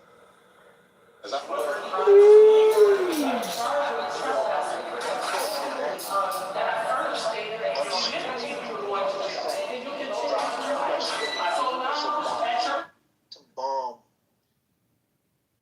this country or whatever, and it's not gonna change anything. I'm thinking about in this fucking country because they can't afford medication. They can't afford Like, think about it. 60,000 people in this country die every fucking year. You have 4 people here. Like just my island alone. Manhattan is so small you can't even see it from a fucking map. Like I would have to point it out to you. We make our network. No person of interest is in custody, and that woman, as you mentioned, $3 trillion a year. Like. Still in the hospital in critical condition. Not only are riders shaken up about this, but now a community activist. Schools are good in black communities and stuff like that. Like stepping up and offering a $10,000 reward, hoping someone out there will come forward with new information. Chicago police say it happened around 9:25 Monday night. A 26-year-old woman arguing with a man in his 40s on the blue line when things suddenly turned violent. Getting multiple calls for even a blue line a little bit of Iran or whatever. You guys are kind of doing well over there. Your government is fucked up. It is fucked up. But the people, I think some people are actually, happy over there. And you guys can do better, whatever. But I'm thinking about Americans, and people are suffering over here. I do not give a fuck about April 24th, 2024. Drug use, drug deal. Like, I don't care about Iranians getting nuclear weapons. If the Iranians get nuclear weapons, just seen an exchange to bomb the fucking world, no, they're not. Even if they get them, they're not gonna use them. I graduated from college in 1993, and if you want to give some sense of progress When or have the we lack gone into a thereof, country to free it historically? You know that's no, just in general. There is spread democracy. That's never been the case. That's just what you're told. That's if you think we're there to help free these people, that's not. I'm saying, And I do have to warn you, it might be a little tough to watch. Security video shows the moment a car careened into the City News Cafe near Cicero and Irving Park early this morning. It appears it was being pursued by Chicago police. You can see after the impact, 2 people are outside of the vehicle. 2 others get out of the crashed car and take off running. Police are seen running after them. We've blurred the faces of the men involved because we don't know if they will be. The money is being wasted. I do agree. It's total BS. It should be used towards beautiful things. But Next is 4:24 p.m. all the veterans that have Got a vendor over here. PTSD and Michigan sad and people Walton. homeless. See that guy there at It's not the 900 country. number? But He's has bending over. never advocated for See how he's bending down? He's bending over. It was like that for about 10 minutes. You see him right there? Something doesn't make sense in the United States. Hey, 45th Ward, it's Katie. Of the American citizen in many, domains of interest, and in terms of so let's say this: America is the greatest country on the face of the earth. Safety Act has been. Hyatt workers say someone turned on the heat lamps typically used in winter over their picket line. Combined with the outdoor air temperature, Linda Long says it was hotter than the Hyatt kitchen she's worked in for a Within, you can say the GDP, gross domestic product of the United States on a yearly basis between 20 to 25 trillion dollars. Next, in terms of the military budget, U.S. You have to add up the budget of the next 9 how countries. much debt are we? Yeah, it's about $1 trillion roughly is our military budget, which is about 17 to 18% of the total budget of the United States. Next is technological.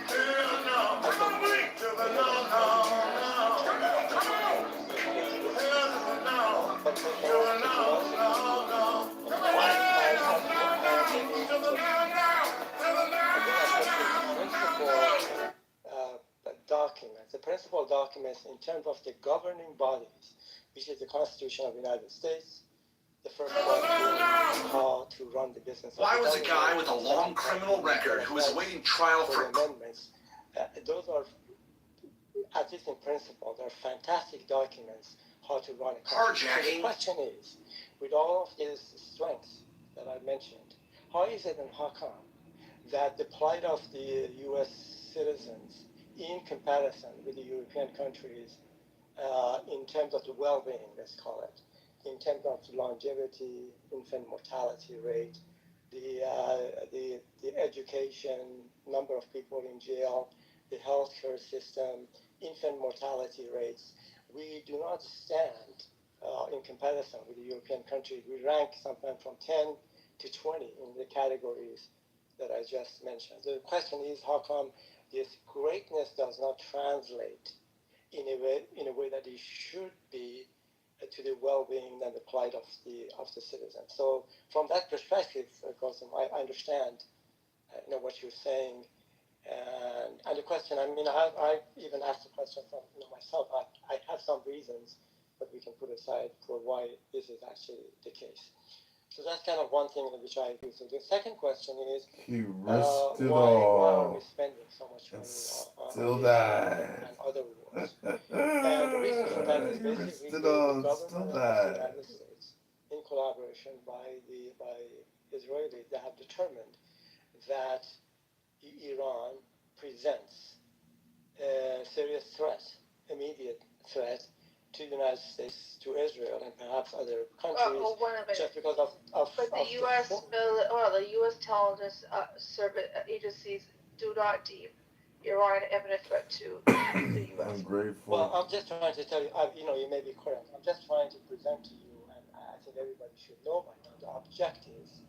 The objectives are to make sure that Iranians will never develop nuclear weapons and will not have a chance to enrich uranium, to a certain level that is going to be applicable, ready to make atomic bombs. Number two, the long-range ballistic missiles. Number three being the drone aspect of it, and number four being Iran is being, has destabilized the entire Middle East by providing money, weapons, and training to the war proxies in Middle East. And last one, which came out of nowhere, is this Strait of Hormuz. Now, these are the objectives. I'm not suggesting they're good or bad objectives. And these are the reasons that the U.S. is gone to war with Iran. Now, you may or may disagree or agree with the objectives, but those are the reasons. So there's been some calculations being done. We're not going to allow Iran to have access to the four things that I just discussed. That's all. So that is why we're spending the money, Gotham. You may agree or disagree, but that's the way it is. No, I understand what you're saying. You're not making sense. I get it. But what I'm saying is that why can't Iran build nuclear weapons? Like I don't understand that part. Do you actually think if they actually build nuclear weapons, they're going to use them? They're not going to use it. So when people say that Iran building nuclear weapons is a threat to the United States, no, that is Benjamin Netanyahu's. That's what he's saying. This is all about Israel basically telling the United States, yeah, we don't want them to have it. No one is going to use a nuclear weapon, bro. No one is going to use that.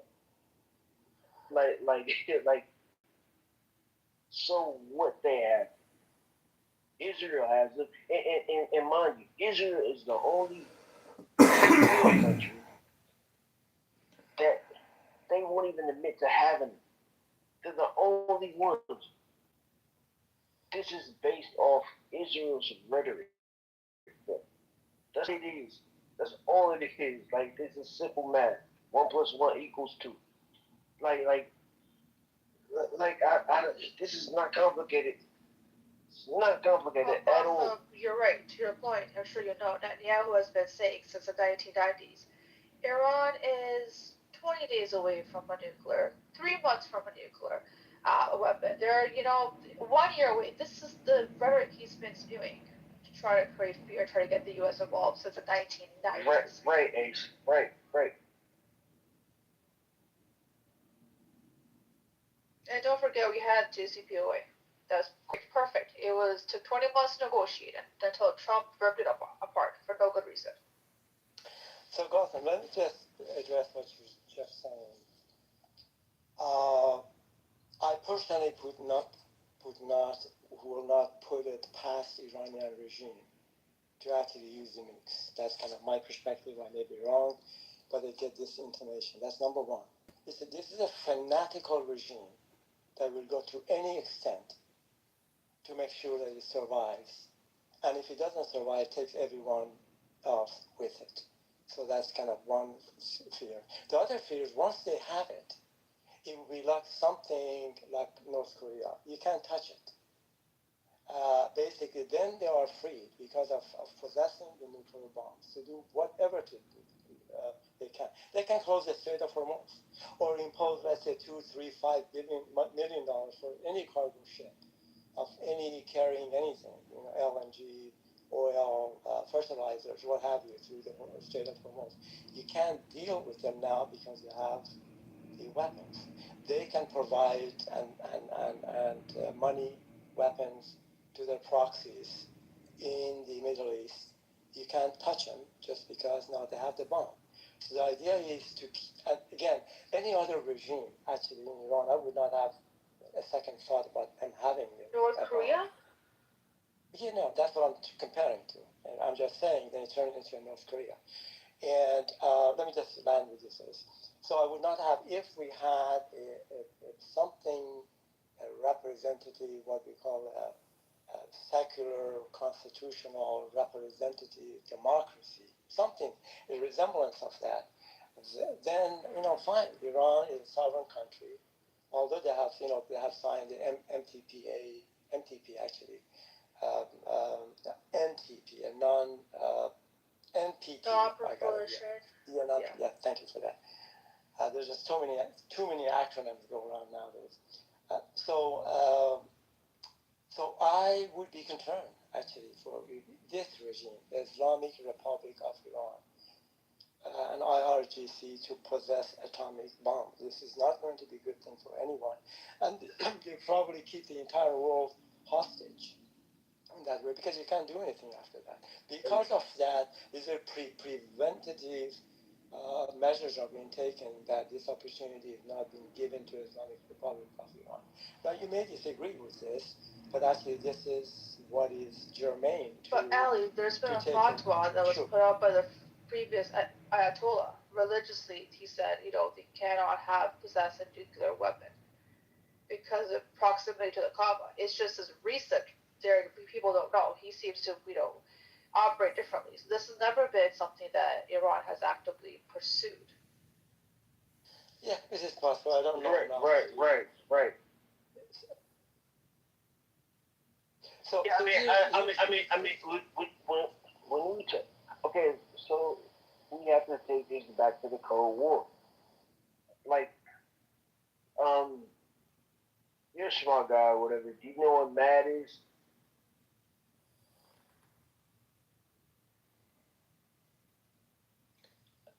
I'm sorry, Gotham. Were you asking a question? Yeah, I was asking, like, do you know what MAD is? Mutual Assured Destruction. Oh, MAD. Yeah, MAAD. Yes. Oh. Yeah. So we went through this for like 60-something years with the Cold War. Like, mind you, it's like when we talk about nuclear weapons or whatever, the Russians they have just as many nuclear weapons as us. So why haven't they used them? Like the Iranians are not crazy. These are, and you're from there. These are sophisticated people. These are not some sand, because Trump just think these are sand niggas who are gonna just bomb the world or whatever. That's not gonna happen. It's just not gonna happen. Like the Russians understood this for 60 years or whatever. Like for people to actually think that the Iranians are some imminent threat as far as nuclear weapons bombing the United States, that's not gonna happen. It's not gonna happen. It's not gonna happen with Israel. Gotham, I have a question. Gotham, isn't it true the Samson option is something that the Israel does hold as part of their doctrine? That if their back's against the wall, they will utilize a nuke? Part of the Israeli doctrine, Samson option. But no one seems to be afraid of. No one seems to bat eyelash to that. That's actually written, encoded. This is not even conspiratorial. So why aren't we concerned about that? Exactly. This hypocrisy of being concerned about one country as opposed to another, which is actively aggressive and going and literally bombing their neighbors, and does not bend to any kind of sanctions, any kind of criticism, anything at all. But so I find it kind of funny that Ali, respectfully, that you would say that about Iran, but you mention nothing about Israel, which is actively doing exactly what you're saying. So Gotham, let me. When you say, but notice you still won't actually address what both Ace and I just said, Ali. You keep going back to Gotham, not addressing the hypocrisy of what you're saying. I think if I answered him, maybe by entailment, you'll answer the question. So Gotham, when you talk about the Iranian people are smart and they are calculated, they are non-violent, however you said it, they're not going to atomic bomb. Remember, we're not talking about the general population of Iran. We're talking about Islamic Republic of Iran, again, in general, and IRGC. the military arm, fanatic military arm of Iran, which has terrorized the entire country, the entire population. We're talking about those groups that they are crazy, okay? We're not talking about Iranian people. We need to separate the two things. So we're talking about the Islamic regime of Iran. So that is what my concern is, and what I can safely assume that is the concerns of America and perhaps other countries, that this regime possesses... Hello everyone, Joe Severino running to be the next Republican governor of Illinois. Many of you already know Illinois is the corruption capital of our nation. Their intention is to enrich uranium, providing as fuel for generation of electricity using nuclear power plants. Now, any country... It's been a but keep in mind, this country has probably the second or third richest reserves of hydrocarbon on the face of the earth, number one, which, again, having nuclear power plants is it's like I'm Luke. Can you quickly answer that and come back to Rodney's question? Sure. I will. Hold on a second. So, the reason, so that is their intention to say on the surface, they want to do this. But it was offered to them to build for them 3 nuclear power plants free of charge and provide all of the fuel that is needed for them to run. Iranians did not accept it. So that should tell you something about the intention. That's not. Oh wait, that was after in August. Wait, hold on. That was after August. Was July 2025 when it was bombed specifically. Why would Iran have sit there and negotiate after that 12-day war occurred? Like this, the terms have completely changed. The landscape has changed. So don't look at Iran and say, oh, how dare they not trust their, people that bombed them. I mean, and have sanctioned them for more than a decade and have literally threatened them every single step of the way. Exactly, but can you answer close allies to their enemy. Exactly. Ali, can you answer what we talked about Israel, who does have nukes, who also does not abide by any of the treaties that other countries are held to, and that also have the Samson option, and they are aggressive? Yeah, why is it not a threat to you, Ali? About that as well. I think Israel has had atomic bombs, probably in tens or hundreds of them, I'm not sure, of various kinds. That is not correct as well. But why would you find that to be the gravest threat? But Israel has never signed NPTA. Because that's bad. They have also never allowed anyone to go in to inspect them, which, I agree with you. I think they've never admitted they even had nuclear weapons. I'm not disagreeing with you, by the way. I think if you have an atomic bomb, you ought to be subject to the same kind of criteria that other countries that they possess atomic bombs. And this is not the case with Israel. And this is a point of contention with me. And the Samson option, that's written doctrine, right? Military doctrine. That's on the books as to how they are willing to do, mutually, they're okay with collateral damage. They're okay if they literally have this, that they will deploy nukes in the case of where their back's against the wall and they may lose their territory. Iran doesn't have anything like that. Iran has, listen, I'm not for the ROTC, but it's also very disingenuous to say, I think they could have possessed an atomic bomb since 1979 to today, but they haven't. They've chosen not to, but they easily could have. We know this. So you're speaking out of space of speculation, but with Israel, we know how much of a threat they are. They're the aggressor. How aggressive has Iran been to its neighbors since 1979? They're not bombing their neighbors to smithereens, but Israel is. So why don't you find Israel to be the greatest threat in the region? And we shouldn't be aligning with a nation like that and helping them achieve their goal when it comes to, destabilizing Iran. I'm out here at the Chicago Federation of Labor May Day 5K, and I'm for Israel to come out of the closet and exactly say how many bombs they have and so on, and be kind of recognized as a country that has atomic bombs. We know that. We know they have it. But they claim, they say either yes or no. They don't respond to it. That's one thing. In terms of having in the policy written somewhere that they're going to use nukes if they're being cornered, I have not seen it. I would like to see where and how. Sure, I'll type it. Exactly, because you can post it and I can look it up. Yeah, I appreciate it. Thank you. In the entire region, Ali, don't you find that Israel's gravest threat? Yeah, because you still refuse to answer that part. You've answered everything else, but you just seem to be skirting around that particular part. Let me just have it. So look, Iran and I think I'll provide some documents for it before this regime of Patrick, I want to go back to you because came about. Patrick, I want to go back to you because obviously you led the charge on this. I know you're always on the ground in the communities talking to people. When did you realize this was? Republic of Iran. You know, sometimes it's good to have an enemy, so the focus is taken away. And because of the Islamic principles, so they make a monster out of it, and they did everything they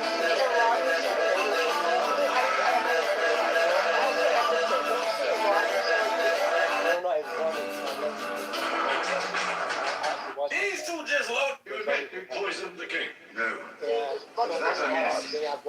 I'm guilty of a far more monstrous crime. I'm guilty of being a dwarf. You're not on trial for being a dwarf. Yes, I am. I've been on trial for that my entire life. Again, that's against Israel. But that's also against Israel. Both of those people, hold on, but I wish that I had. you're not answering the This question. bastard guy gave me more relief than 1,000 lime holes. I wish I was the monster you think I am. I wish I had enough poison for the whole pack of you. I would gladly give my life to watch you survive. Why was Hezbollah raided? Okay, I'm sorry, you're doing this. Ali, I'm sorry, I have to interrupt. Hezbollah did not ever exist until, what was it, the 80s, until there was the annexation. Was it the Sheba Farms? Never existed. Never existed, right? And then I know, yes, Iran was definitely fundamentally transformed. It became something that became resistance to it. And Iran, the Lebanese army was transformed to get there. But it was a response to the 60s. Israel has created the so-called buffer zone. This sort of caused a lot of problems within Lebanon, right? But then by the 70s and 80s, Israel were putting buffer zones on Lebanese land. So yeah, they were in response to Shura. No reason response. At the beginning, Hamas rushed, right? Oh, ship is ready to sail. What's the meaning of this? But we know It's my first ship. Would you expect to be a marine when you're wasting your time on this nonsense? I don't want to be a marine. I'm a pirate. And they've gone through the hands of it, yeah. So why is there not this animosity towards them? Don't! It's my ship!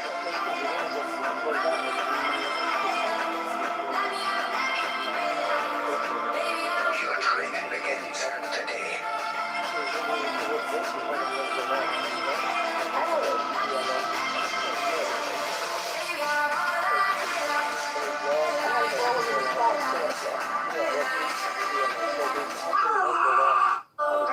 When I first created my YouTube channel,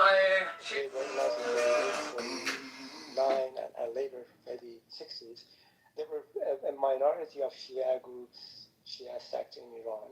I'm sorry, in Lebanon, which they wanted to have a say in their rights, and they wanted to have a say in participation in the government in some form and shape.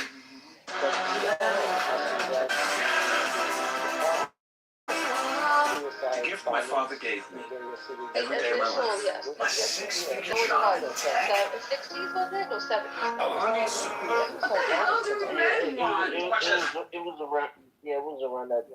But the PLO, you gotta understand that we're talking about terrorist groups, and we're not talking about nations. A terrorist group is a different thing from a nation or a large country or whatever.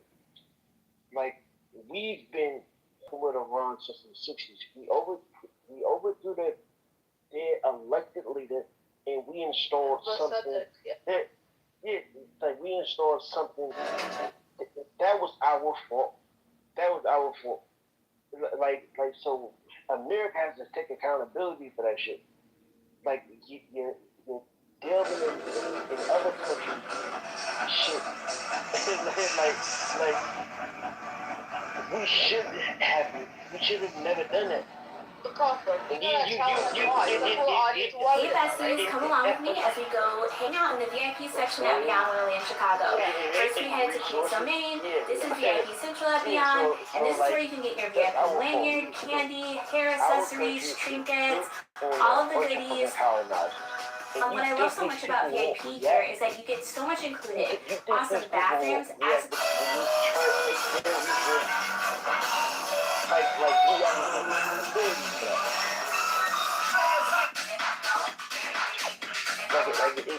crazy. Well, the first thing you did here is a lot of discussion. He had an important point. Ladies and gentlemen. We can talk about what. Ladies and gentlemen.